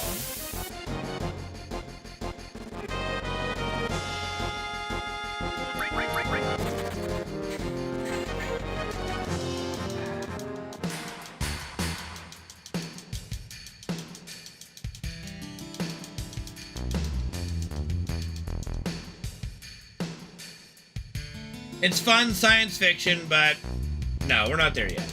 We haven't been visited yet.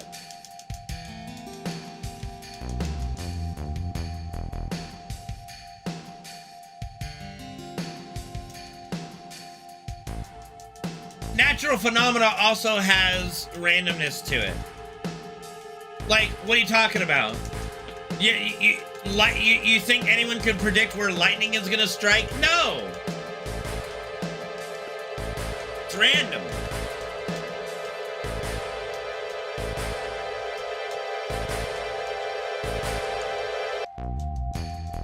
No, like, the fighter jet things have already been debunked, dude, about, like, how different light reflecting on things, and so yeah, if you're flying at an angle, it's gonna look like the whatever you're pursuing is avoiding you. Okay, Gabe. You know, sure, buddy. No, they haven't.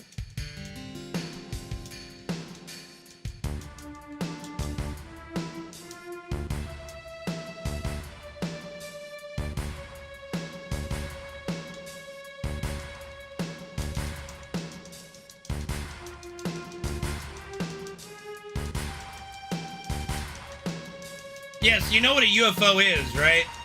It's an unidentified flying object. It's not an alien craft. Just unidentified flying object. They've actually since had to change what they call it because people hear UFO and freak the fuck out. So they've actually changed the terminology.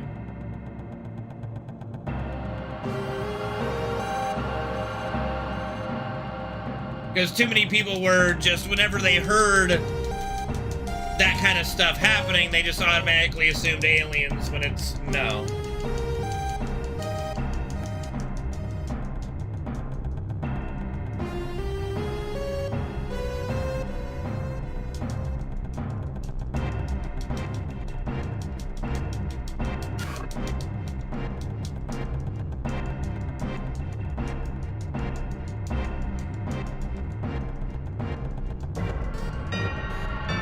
Like, yeah, like, the problem is, the suspension of disbelief is too much in both regards. You'd have to believe that the aliens are flat out incompetent and that we are the luckiest motherfuckers on the face of the earth.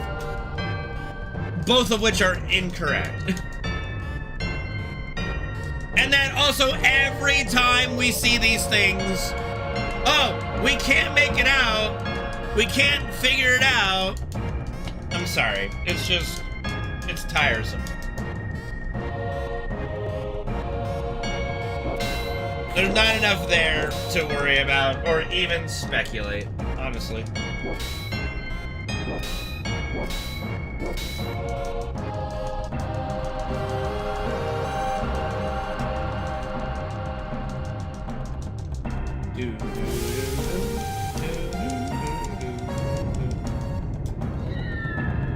And remember, this is coming from somebody who believes in aliens. Okay? You know, I believe in aliens, but I do not believe they visited us in any way, shape, or form. So it's not like I'm speaking from the perspective of someone who doesn't believe in aliens. I think it's impossible. Impossible, not improbable, impossible for us to be the only life in the entire cosmos.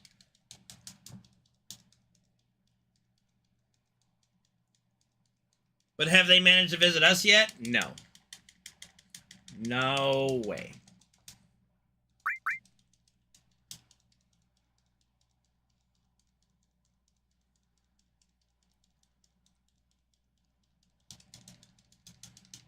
When will I admit it? When I fucking see one.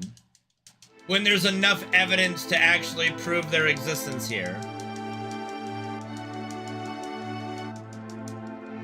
I mean, when a credible experience occurs, then I might believe it, you know? Something like that, sure. Yes, I can see gravity. Watch. I just saw gravity. Oops-a-daisy.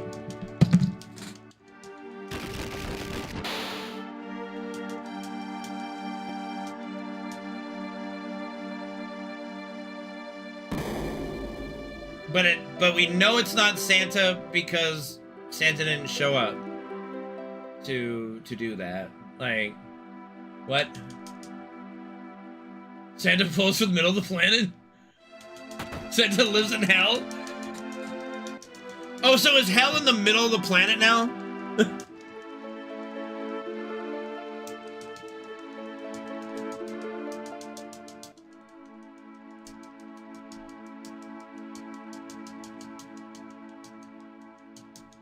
Yeah, they're the fucking CIA, Gabe. What did you want for them to do? You know?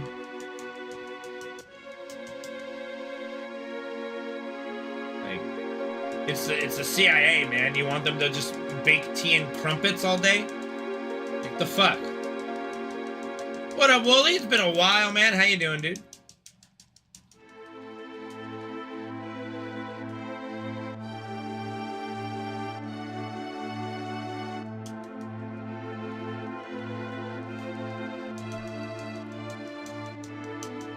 Sounds like you're projecting there, Gabe. Yeah.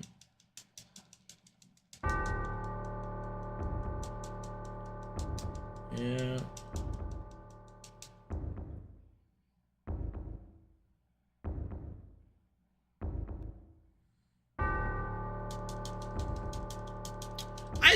I guess I thought hell was just on another ethereal plane. Not like literally in the deep bowels of the earth. Like, I didn't think heaven was literally, like, in the clouds. Like, that would just not work. I thought it was, like, a different plane of existence entirely. Like, heaven in the sky would not work. Just a logistical point, it would be a nightmare. Is it hot in the middle of the planet? Didn't they find, like, there's something about that? I don't know. Like, there's a point, like, you could dig and you get to really, really cold. Right? And then, I guess the core is hot. Oh.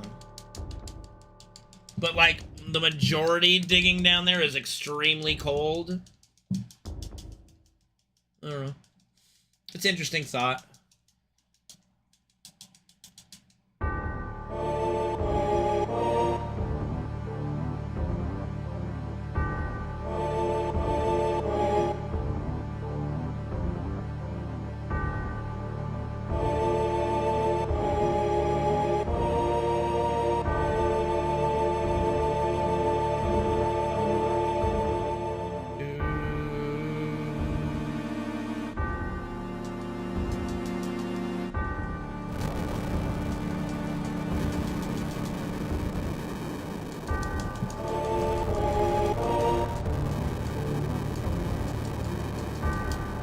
No, we've got multiple layers. It's definitely, I don't think lava, I don't think it's like we're literally a crust away from pure lava.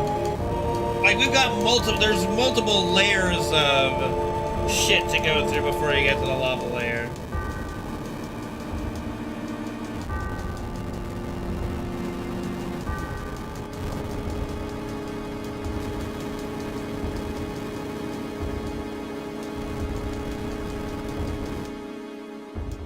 Let's see.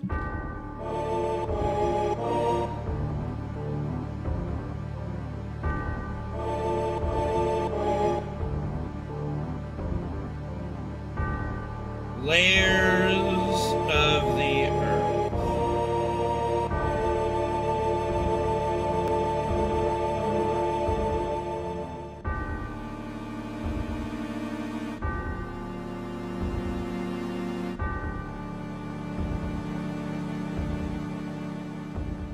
Yeah, there's like a... What is this?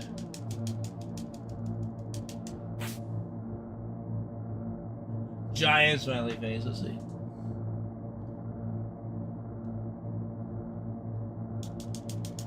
And see, this diagram shows that there's like a little thin lava layer. Like, it goes like, there's like crust, and then there's another thing, and then there's a little tiny lava layer, and then there's the mantle, then the outer core, and then the inner core, which I think is also molten.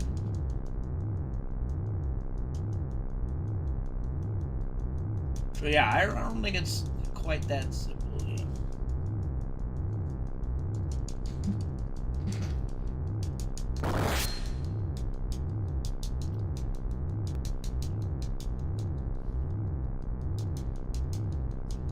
Oh, and oh, now the aliens live in the hollow earth. Oh.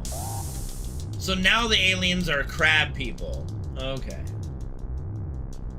This is why nobody takes the alien believers seriously.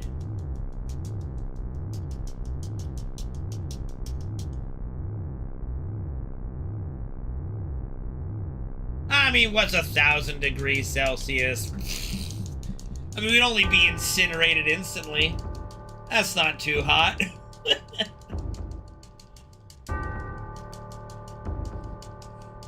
Just whoosh, you just, you know, you just turn, you literally incinerated. Grab people, grab people. You're so tan that you literally just burst into nothingness. Like, can you imagine, like 1,000 degrees Celsius, I imagine just the heat wave alone from that would be enough to just turn your body to dust.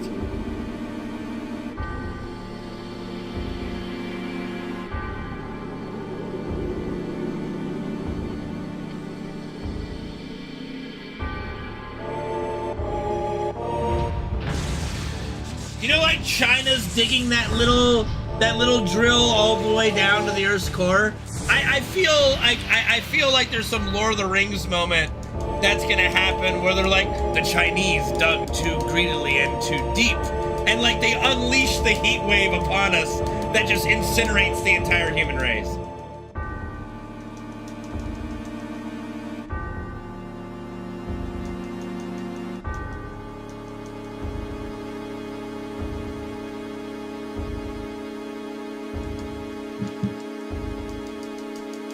I mean, it's not real yet, game.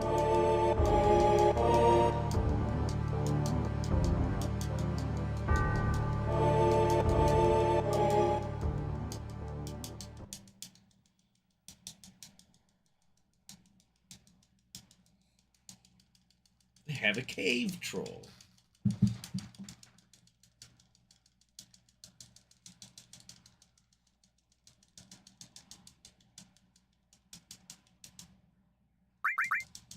If Earth was a person, it already would have jettisoned itself into the sun. Just let me cook.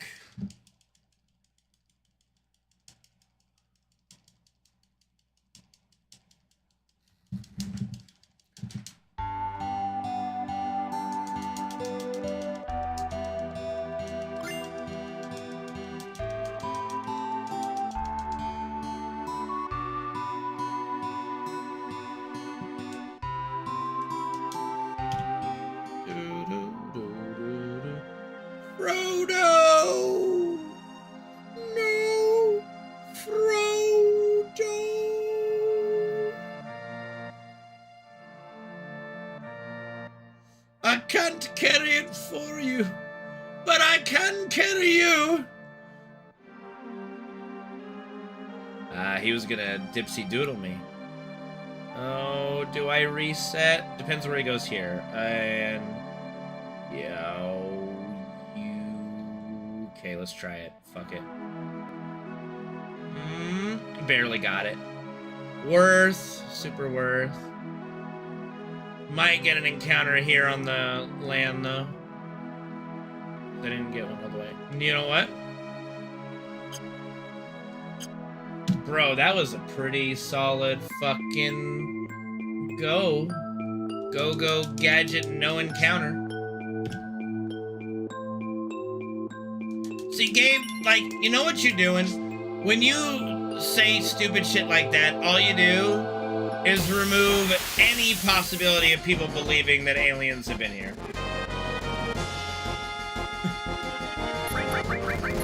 You know, it doesn't help the situation you're trying to make, you know, real.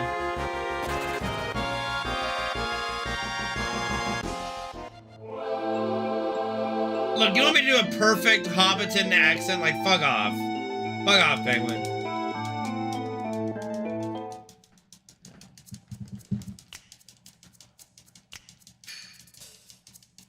Tree? I am no tree. I am an ant.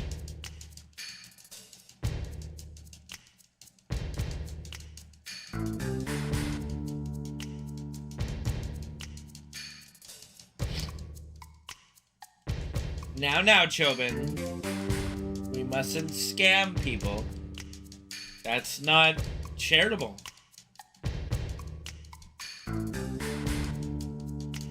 If you're gonna throw 8K around, Gabe, I can think of many other places that would be way better suited for 8 grand than Chobin's Let's Go Hunt for Aliens fun. Even if people deserve it, doesn't mean that you know, it depends. There's certain situations, but I don't feel Gabe is at that stage of deserving poverty for believing aliens have actually landed here, you know? It's not the most egregious crime. I can't eat that much pizza at one time. I'll just take the money, Gabe. Then I can spend the money on the pizza at my leisure.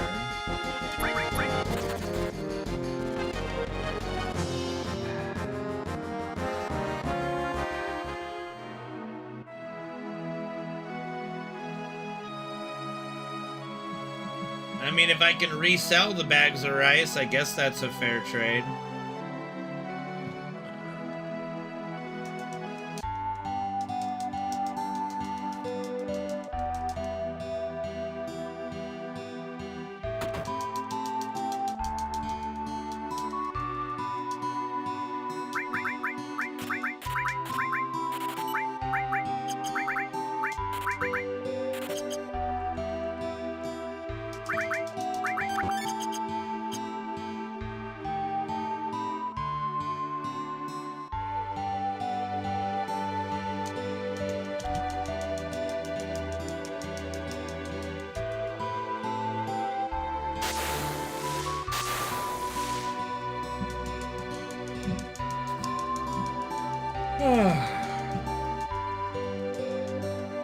You always gotta think outside the box, Gabe.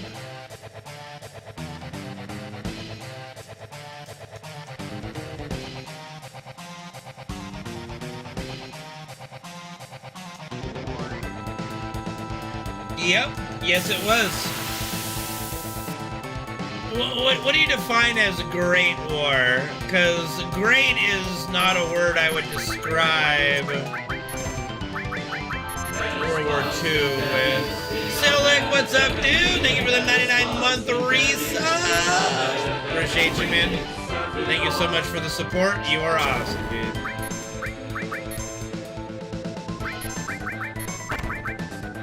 Alright, we're gonna have a good bottom as well.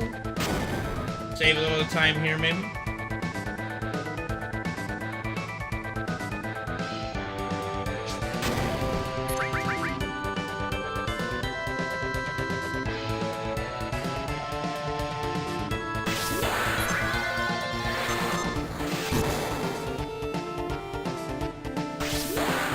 In that definition, Penguin, yes, I would say definitely above average. Above an average war, yes.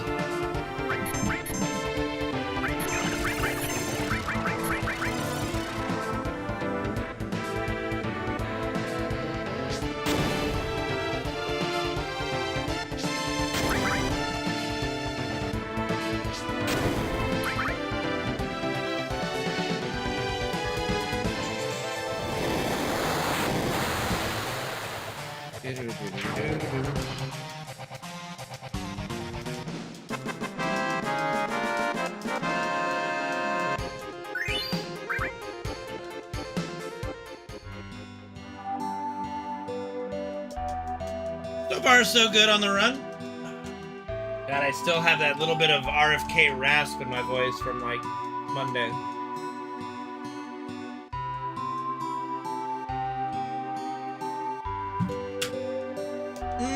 I'm sure there's a definition of great that implies goodness.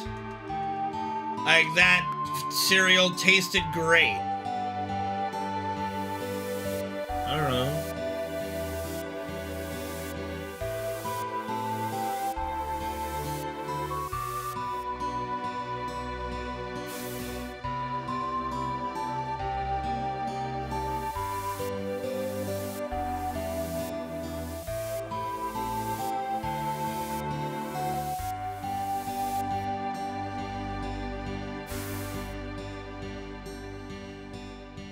Yeah, but that is in the context.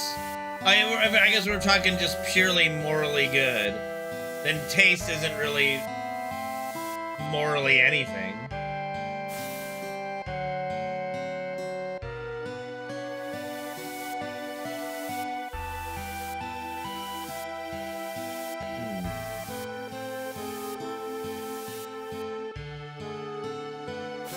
I mean, I guess you could, like, nitpick and go, that person treats people great.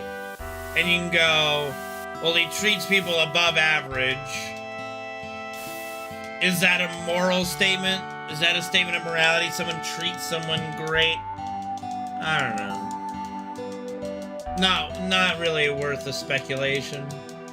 Doesn't sound, I mean, it's definitely English.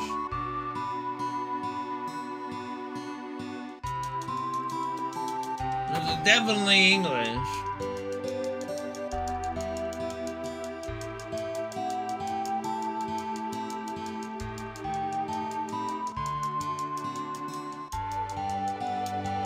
Is it proper English? No. Still English.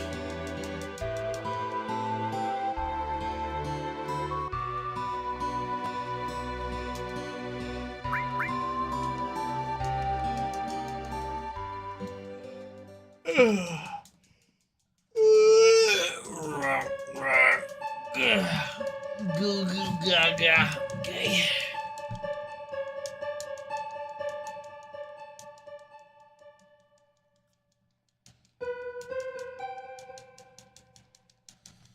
Which scene in Harry Potter?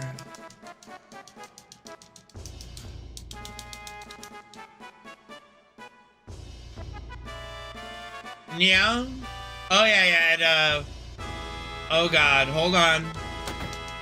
I can remember his name. Ollivander. Yeah, I got it. Oh, yeah. He did do great things. Terrible, but great.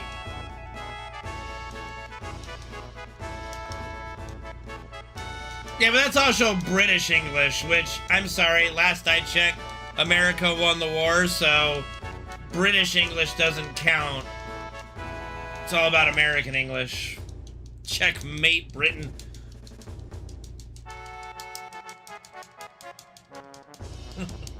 You can't argue with that.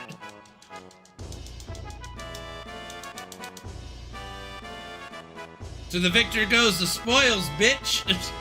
That includes language. I kid, of course, but...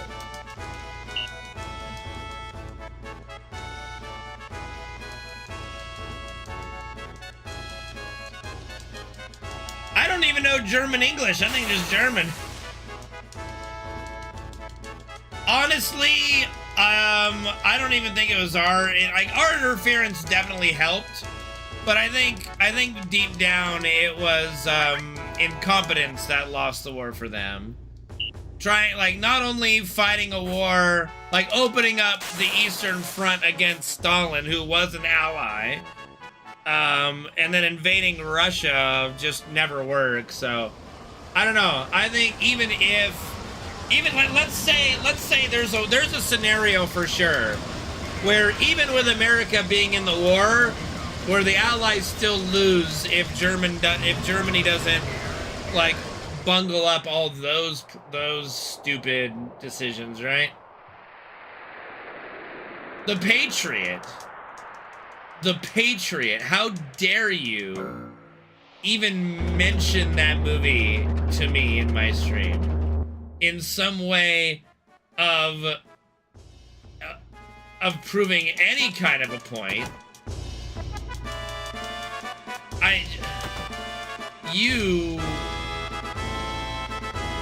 Everyone in this room is now dumber for having read that. I award you no points, and may God have mercy on your soul.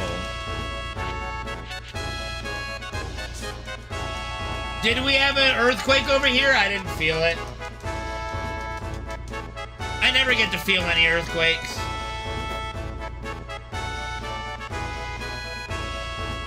I mean, that was the driving force, yeah, Penguin. That was the overall, like, justification that... Like, Roosevelt wanted us in the war from the get-go, but the conservatives in Congress and in America didn't want us to get involved. Yes, I am, like, 20 miles from LA.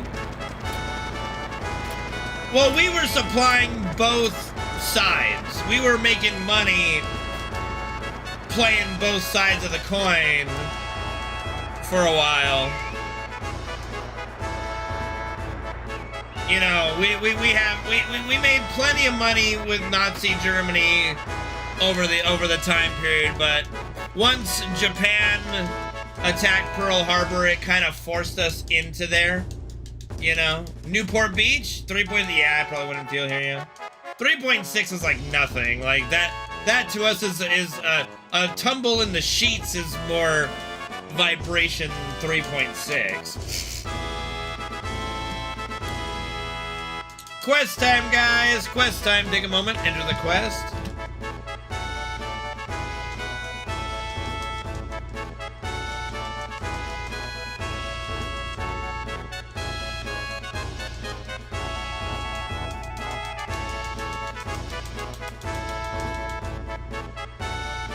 Yeah, I mean, for sure. I mean, hindsight's always 20/20 when looking at history, but we can only judge things and look at things based on face value at the time, you know? What up, Nick? Thank you for the raid, buddy. How you doing?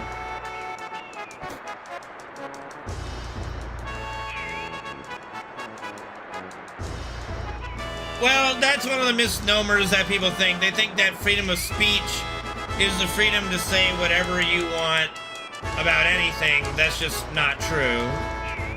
We have restrictions on speech, quite heavy restrictions on speech.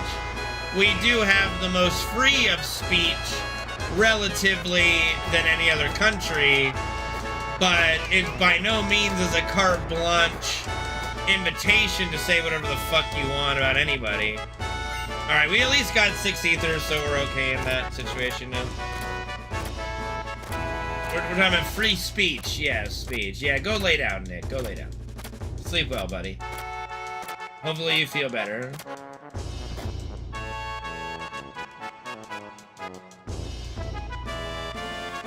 Well, hate speech is not protected speech, Gabe. That's one of the things that's not considered protected speech.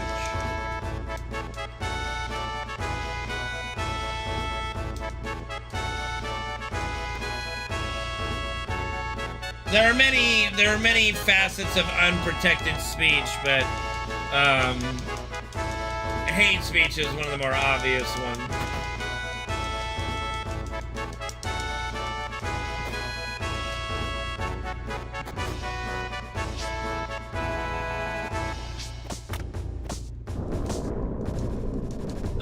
I mean, I don't think it's really a question. I don't think there's a gray area that's being walked right now, or like a tightrope that's being walked right now, Penguin. I think hate speech is pretty clear right now, you know? Yeah. I mean, yeah, it's fine at the moment, yeah.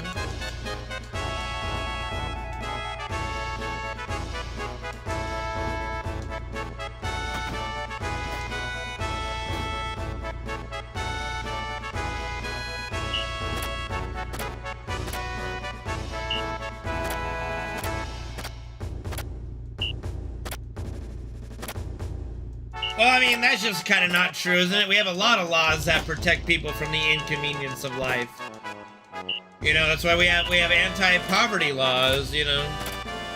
We have a lot of laws in the books to help people get along with the inconveniences of life. I mean, but that's just like a hypothetical that number one, I don't think we'll ever get that far, because I don't like see any realistic situations where that could occur. You know what, Cystic? It's slow and steady, dude.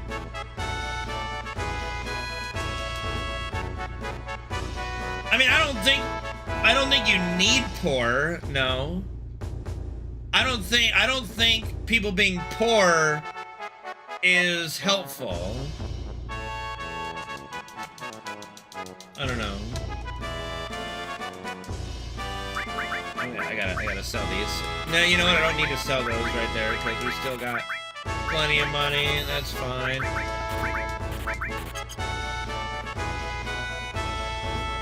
Like, I don't think that having poor is a necessary evil for a better world. You know, I don't think there's like, I don't think there's a net benefit from having poor people, right?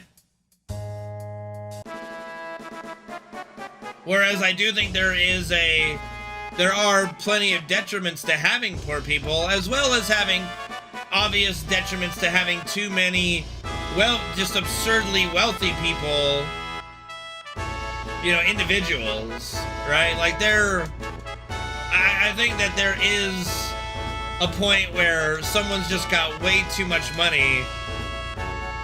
Not only do they not know what to do with it, but what they do with it is awful.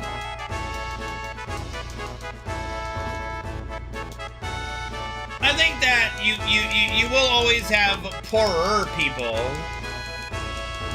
I think there's always going to be poorer people, but as far as like homeless and stuff, I don't think you would necessarily need to have homelessness.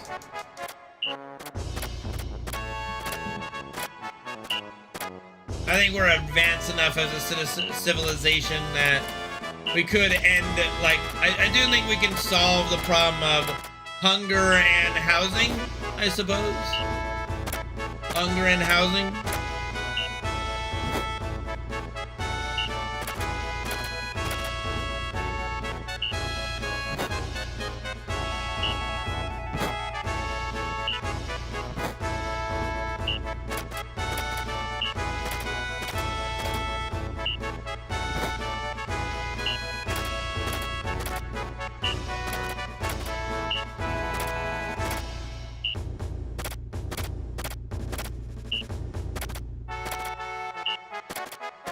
Yeah.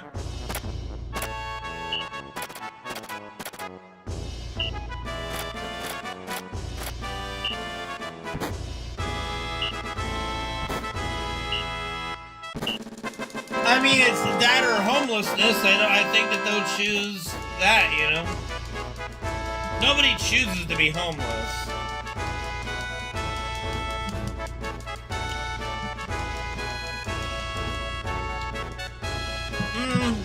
I don't know if they do or not. That's nothing that I can say for sure on.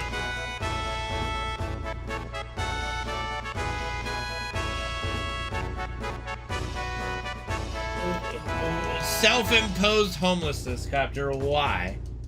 Not only is that dangerous for you, but it's pointless. Like, no, you don't need to do that.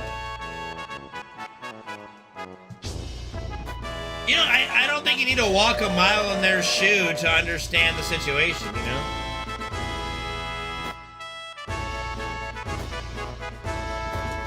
Like, if I personally had the amount of wealth that someone like Elon Musk or Rupert Murdoch or just name any celebrity, shit, half of it would be going to, like, homeless people. Shit, half of it would be going to you guys. No, you can explore perspectives, but without putting yourself in danger, though. That's like saying I need to go live in Africa to experience the homeless problem there. No. Nope. No, you don't. No, you don't need to put yourself in that situation. Like, you don't need to put yourself in a terrible situation to have empathy. Like, what we're talking about is having empathy for others' plight. Like, I don't need to, like, let me go be gay for a week to side with the plight of the gays. Like, I don't need to do that. I can just be like, yeah, you know, so gays want to be able to get married. They're people too. I sympathize and have empathy for their plight. Yeah, I can vote for that. It's fine. I didn't need to go be gay to come to that conclusion, you know? Like, you don't need to walk a mile in their moccasins to understand and to critically think, you know? We've had this discussion.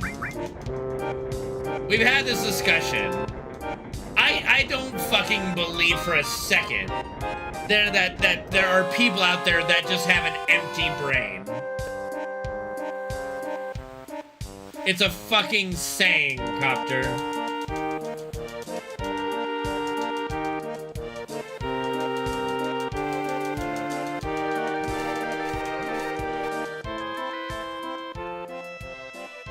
Okay, but what are they thinking of? If they're not thinking and seeing an image of what they're thinking about, what are they thinking? Like that's just not congruent. That's wild. Alright.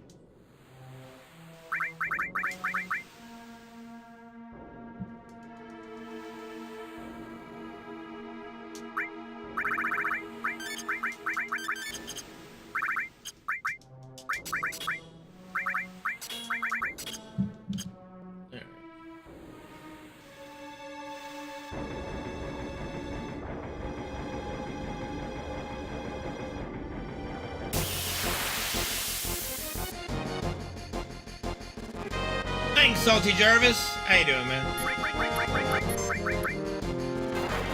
I mean, can I comprehend that they don't dream? Because I get very vivid dreams. Would I believe it more if somebody said they can't dream? I'd be like, okay. I don't know.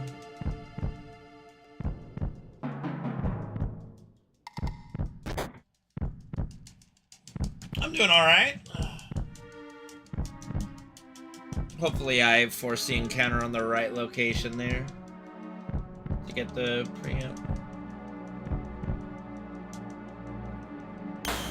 Gotta be hybrid people now. Come on, hybrid people now. Alright,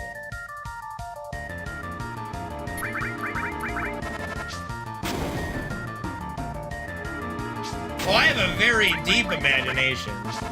It's part of the biggest problem that I have. The amount of shit that just random shit we talk about in stream just conjures images in my imagination. Just, it's crazy sometimes.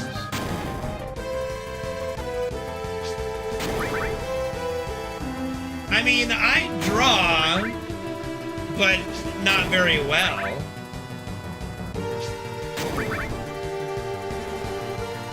Helps with what? What do we need help with?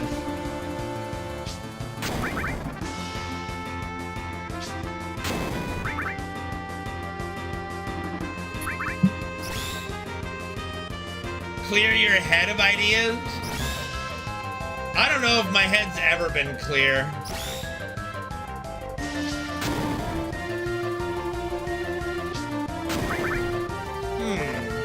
I seem to be...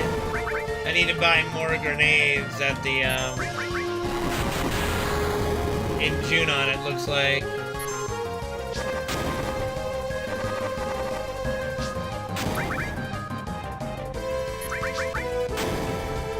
Looks like we're gonna get a Shiva summon, boys. The rare Shiva summon.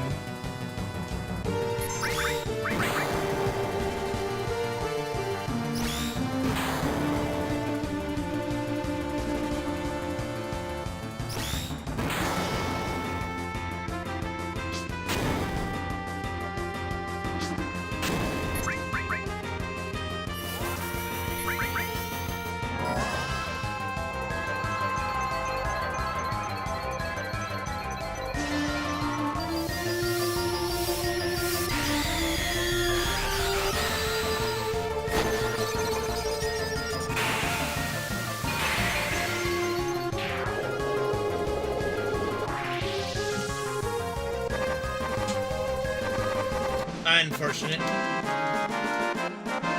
Alright, so yeah, in Junon, I gotta buy 25 grenades, not 21. That should cover that.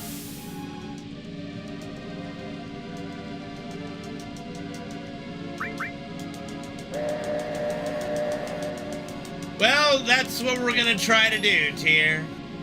So that's literally the entire last hour of Minecraft last week was me and Nick discussing how we're gonna do that. Yeah, round of grenades.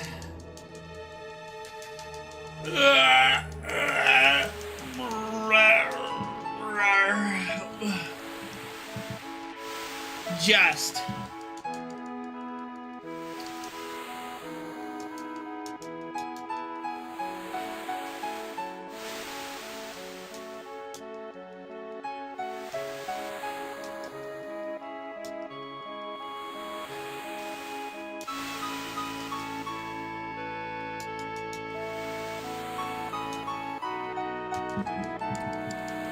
Just use Barrett's ultimate, yeah. Alright, you guys, especially if it's your first time watching my stream, please pay close attention to the top right corner on the helipad. Don't look at Rufus or Heideggers, look at the top right corner on the helipad.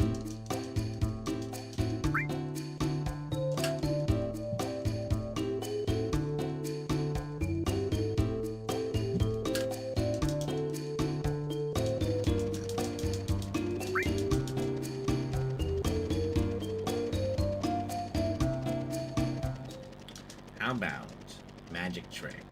I'm gonna make this UPS man disappear. Watch the UPS man. He's a little stranger than usual. That UPS man. Don't we all just love the UPS man? Thank you for all your support. No. So, it's simple. We kill the UPS man. Are you ready? Ta-da! And he's gone. Like, what happened? Balls drop off or something? Bros.64, thank you for the follow, dude. Appreciate it. Ow, hurt my hand on that slam.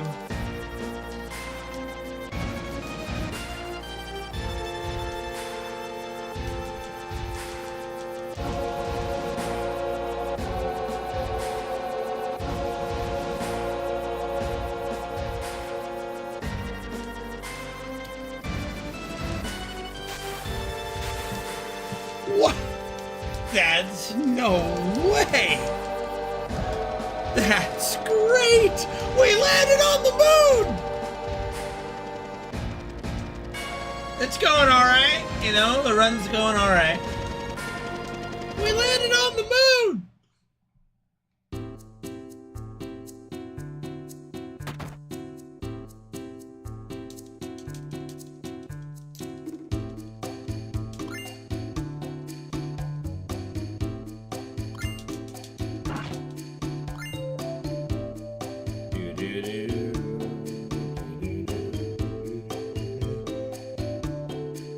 Hello? There we go.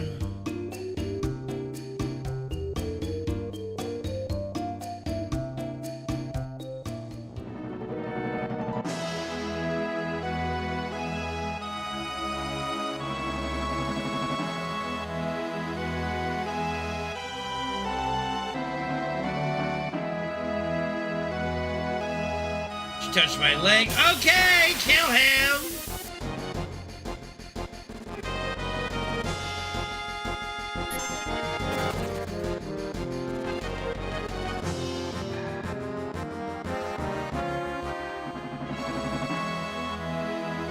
You killed my best friend, you bastard!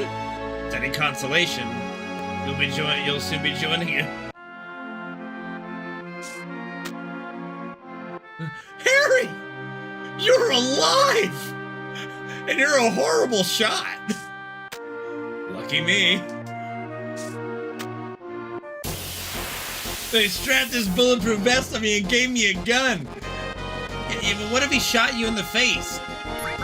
Yeah, what if he shot me in the face? That was a risk we were willing to take. 1, 2, 3, 4, 5, 6, 7. What if he shot me in the face? Yeah, what if he shot me in the face? I love that realization.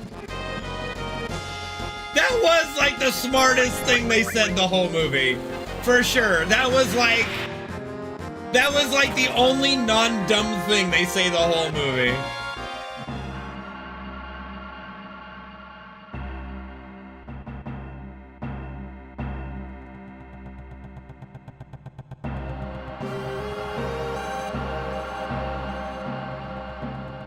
You know, Lloyd, just when I thought you couldn't possibly be any dumber, you go and do something like this. And totally redeem yourself!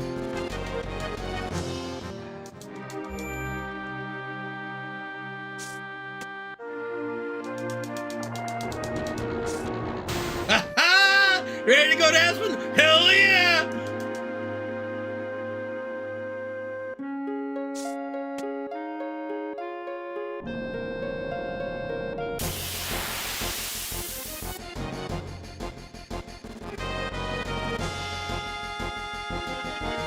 Coop! Gotta get them coops! Gotta get those coops!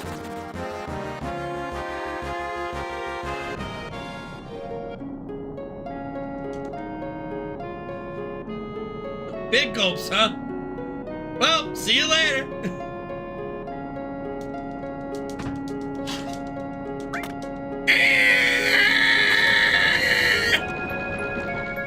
Hey, you wanna hear the most annoying sound in the world? Guys, stop! Fellas, you think we could, like, listen to the radio? Radio? Who needs a radio? Ready, Harry? Mock, yeah, ing, yeah, bird, yeah, mockingbird, don't everybody have you heard? 3, 4, 5, 6, 7. Yeah. I don't know if I should be happy about that, Nishan, or sad, you know? I'm sorry, Nick. I'll stop. I don't mean to be hurting your headache more. My bad. Hey, there's some guys that need a ride. Pick them up. Mog, see, bird, see.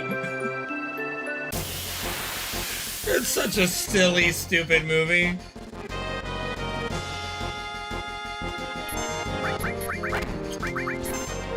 Your friendship is all the support I need, Nick.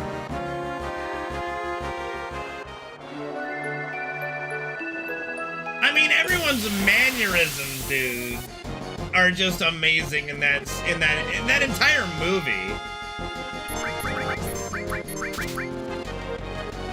Damn it! No right arm today, boys. No right arm today. Sag. Very Sag. Punch.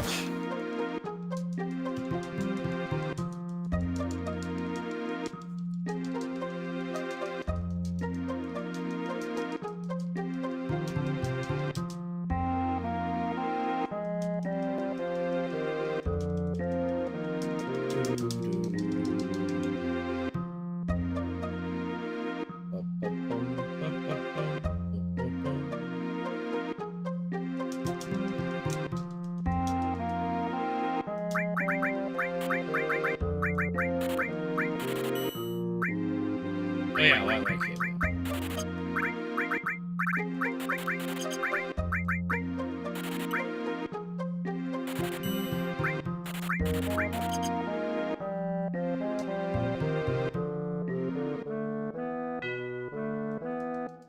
Bro, we all know that Alexander the Great owes everything to his dad.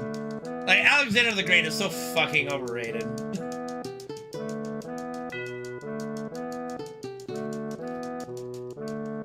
No, Circa, no Alexander here, sorry.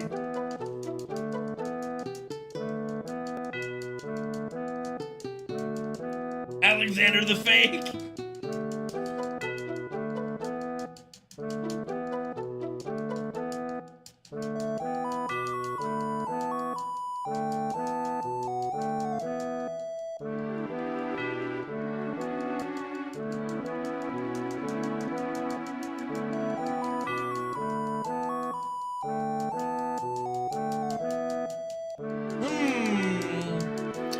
You mean his dad was like getting remarried, about to possibly have a kid with the new wife that was actually Macedonian, and possibly the offspring would have been the heir over Alexander, but, you know, Philip died before any of that could happen because he was assassinated?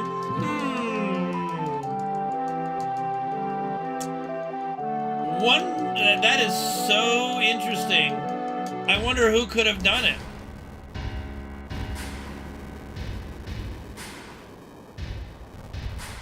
I wonder who could have orchestrated such a thing. I mean, Alexander dies when he's like, what, 25 or something? Like, the guy didn't even make the 30. God damn.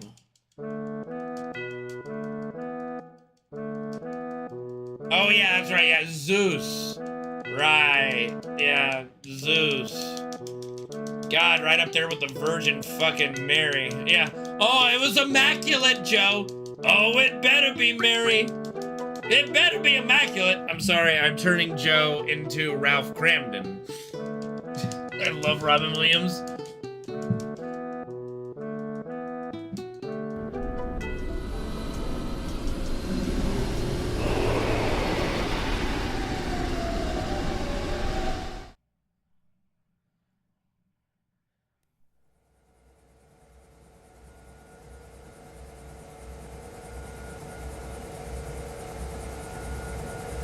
It better be immaculate.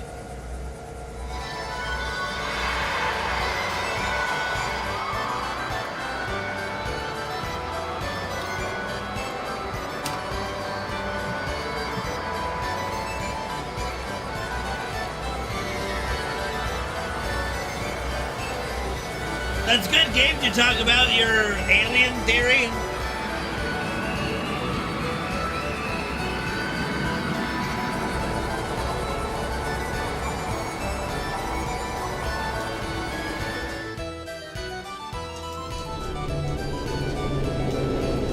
Alien conjecture.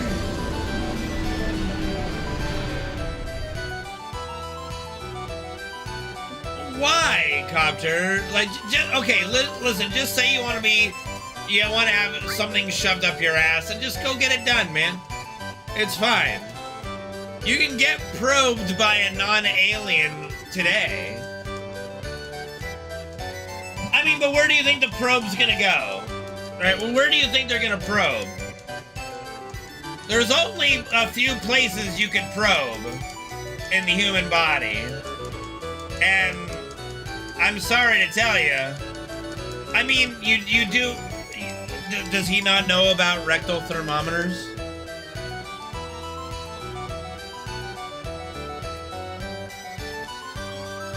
I guess Copter doesn't know about rectal thermometer. Bro, that's how my parents took my temperature when I was young. This thermometer, whoop, right up my ass. It was cold, dude. It's fucking cold. Those goddamn thermometers were freezing. Yeah, I remember it. Yeah, if you had a thermometer shoved up your ass, you'd remember it too. Goddamn. How old was I? 4 or 5, probably. I don't know. 15? No. I don't think we took my temperature past like age 10 or something.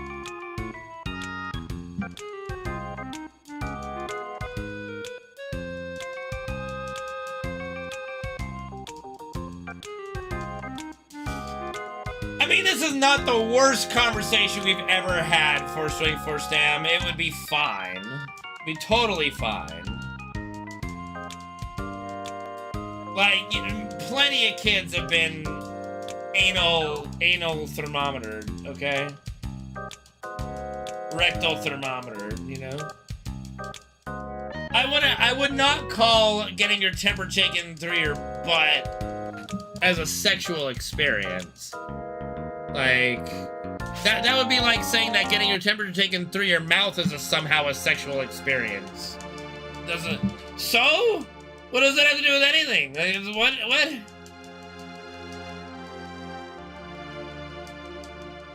Why? 'Cause fuck 'em, that's why.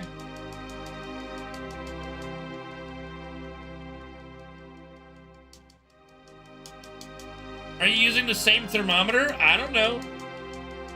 I don't know if you could use both the thermometer in both orifices. Probably. I don't know.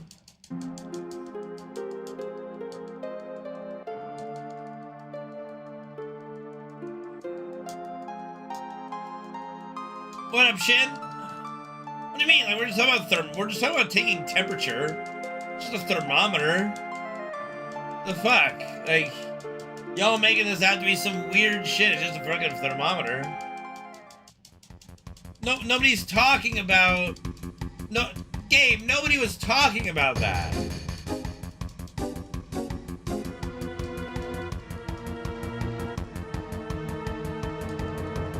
I mean, I do admire a nice woman's booty, that's for sure. Shin, in all our history together, how is anything a shock at this point? Like, how is anything that's ever said or discussed on this channel a shock to you?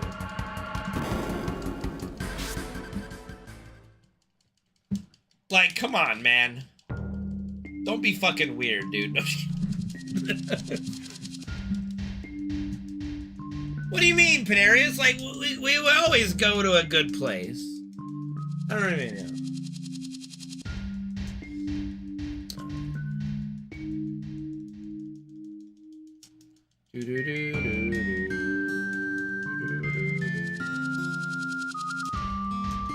Hold on. Give me a second.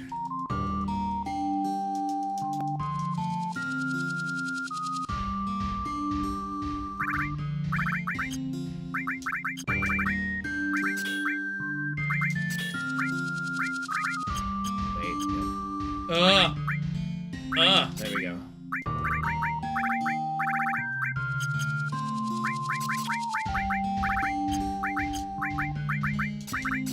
Garbage. Total garbage.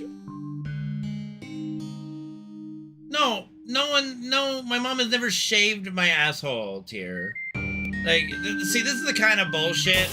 This is the kind of bullshit that propagates misinformation, okay?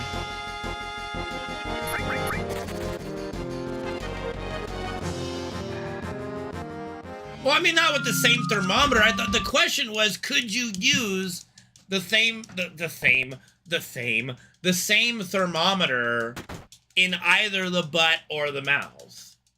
Probably. Not like one right after the other.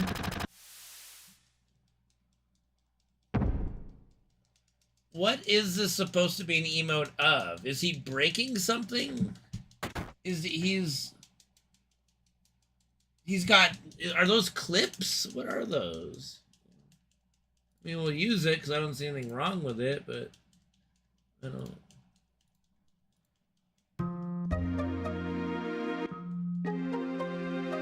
No, well, nobody's talking about doing it after, like, practice. Nobody's talking about taking the thermometer, putting it up your butt, and then putting it in your mouth. Like, nobody's talking about that. We're talking about, you use a thermometer, you have a thermometer and go, do I take your temperature up the butt today or in the mouth today? That's it. They're pegs.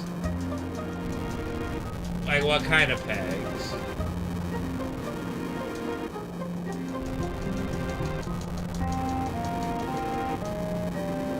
No, shaving and waxing are two completely different things.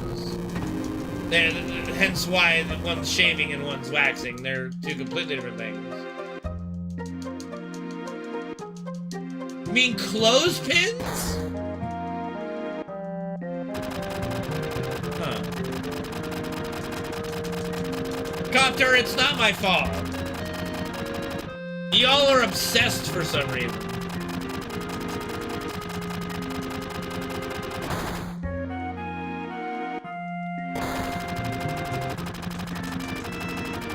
And you call them pegs. That's interesting. Like, pegs are a different thing here. Does the wax burn? I mean, initially, yeah. It's a little hot, but you try not to have it be too hot. You just need it hot enough to, you know, you get it in the hair and then you put the paper on. You need it to be hot enough to stick to the, you know, to stick to the paper and all that shit. It doesn't really burn. It actually feels quite nice, to be honest. If done properly, it's not too bad. It's the ripping of the paper off. That's the painful part. That's where it ceases to be enjoyable. 1, 2, 3, 4, 6, 7, 8, 9. Okay, I had to start walking early, or it looks like. Well, that's a shitty situation. I thought maybe I could start walking after going in, but no, you gotta start walking immediately. Well, that's no fun. We were just having a good time, too. Knowledgeable of things that I've experienced. I guess I'm just, giving my knowledge out. Alright, well, since it's a little too late to start another run, and it is 5:30, here's what I'm gonna do. I can go out and get another 3 hours of yard work done, and potentially, I'm not guaranteeing this, but potentially, with tomorrow's yard work, maybe I could get it all done so I don't miss a Sunday stream. So, that's what I'm going to do. We're going to call, like, since the run died and I can't start another one, I'm going to try to get some of this yard work, so maybe I don't miss a Sunday stream. Yeah, that's the... So, let me explain now that I have more of you guys here. So, the house became uninsured this month. And they refunded our premium because, like, we had one wildfire, like, God... You guys, like, I had barely started streaming, like, over a decade ago. No, I didn't get arrested. But, okay, so we had, like, a wildfire, like, 10 years ago. Okay? Like, some of you guys were here for that during that time where we had to evacuate. Yeah. So, the insurance companies are even more picky than the fire department. Like, the fire department gives us a notice of brush clearance, we clear it, yada yada. But the insurance company is a lot more anal with it. So, they just recently uninsured the house. And, as you can imagine, it's difficult to get an insurance provider around here. So my mom's just freaking out, and I said, do you need me to take time off of stream to get this done to relieve your anxiety? And she said, please. And she's never asked me to take time off of stream. Like, ever. Like, she will bend over backwards to tell me to stream. Like, she was having surgery for her hip and said I could go home and stream and just pick her up the next day. And I'm like, you're out of your mind. I'm not going to stream. So, like, my mom will do everything in her power to get to let me stream and keep doing what I'm doing, right? But this is the only time she's ever told me, please, for now, put it on hold till we get this figured out, right? So, to me, that's a sign, okay, this is really serious for her, right? Yeah. So, I do need to get that done, you know? Thank you for the hydrate. Well, I mean, there's no Minecraft. Either way, Saturday, I'm either hanging out with my friends on Saturday or doing yard work. So either way, there's no Minecraft for me on Saturday this week. So either way you slice it, I won't be, like, we're not streaming Saturday. I'll either be hanging out with my buddies, I haven't gotten confirmation from them yet, or I'll be doing yard work. So, yeah. I thought you were missing this week, Nick, or which week are you missing? You're missing, like, next week, right? Like, Zephyr's missing this week. I'm missing this week because of yard work. 2 weeks from now is when you're missing. Okay, yeah. All right, thanks, Copter, but yeah. Guaranteed? I have no clue, Shin. Nothing's a guarantee in this world, is there, right? But we are considered a very, like, high-risk area. And the only insurance company that would insurance was State Farm, and they recently dropped it. So we tried to get... We have an inquiry into AAA, who also does, like, our car insurance and other things, to try to bundle it all together, and we haven't heard back from them yet, so... Yeah. Anyway, while I still have time, I'm gonna go get that done now, and maybe save us from missing a Sunday stream. You know, it is what it is, Copter. It's just like that's you know, I love where I live, but that's a risk, I suppose, right? Of living where I do. Like, we're right up against the mountain. Like, I love living. Like, just yesterday while I was doing yard work, there was a deer in the yard. You know, we have bunnies, lizards, blue jays, you know, bears. Like, we get all kinds of wildlife here. It's awesome living here. I love living here. Coyotes, all that kind of stuff. So, I mean, I love living here. I've never seen a scorpion. I think scorpions are a little further east in Nevada. I don't think we get scorpions here. I have seen a snake. Okay, one last story before I go. There was one incident where a baby rattlesnake was in our driveway, and it was charging my my little puppy. And, like, I went to grab my, like, airsoft pistol, and when it started charging my dog, I shot, and right before the rattlesnake got to my dog, I hit him in his head, like in the side of his head, and was able to kill it before it bit my dog. It was crazy. Fucking wild, dude. That was just some, like, Counter-Strike shit right there. I'm like, yeah, fuck you.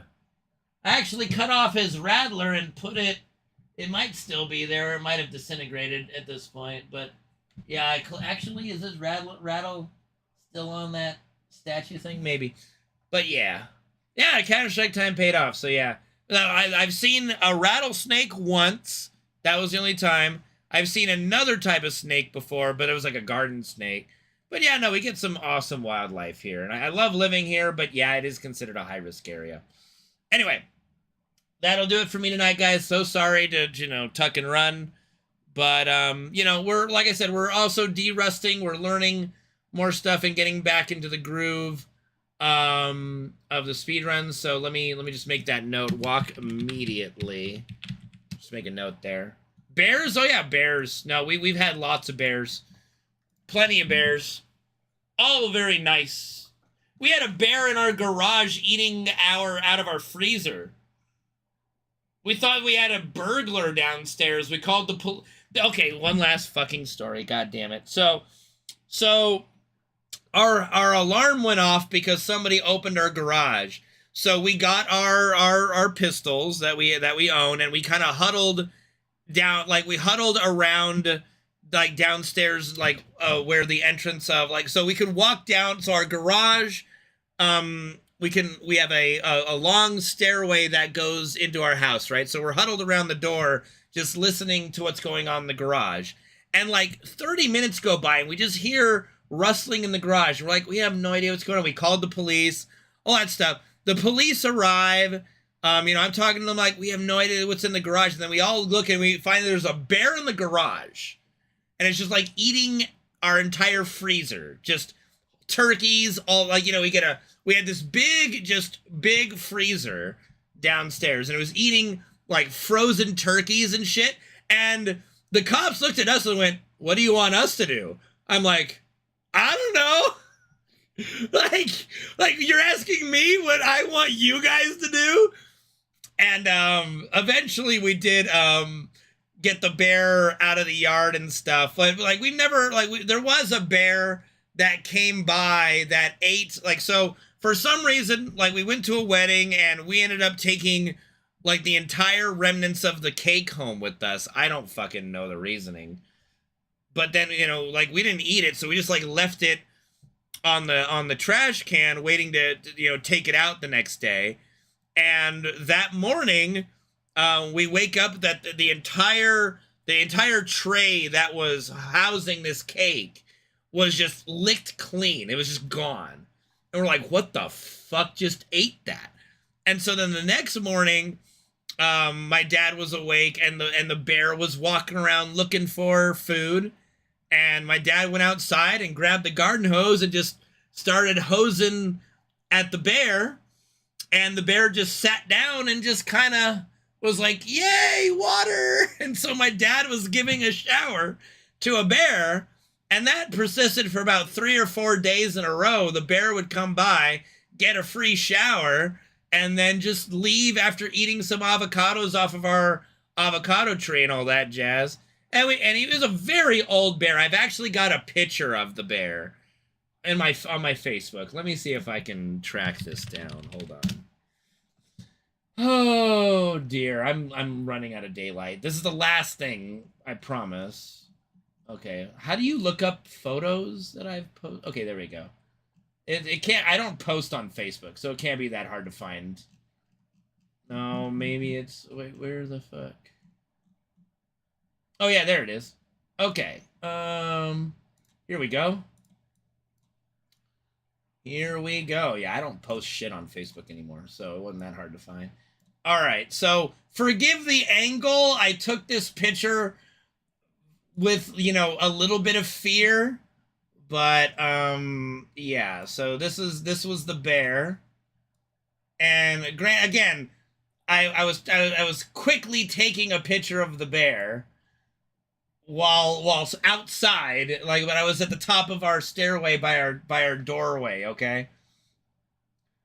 It's just an old bear, a little beat up bear. He was just happy bear,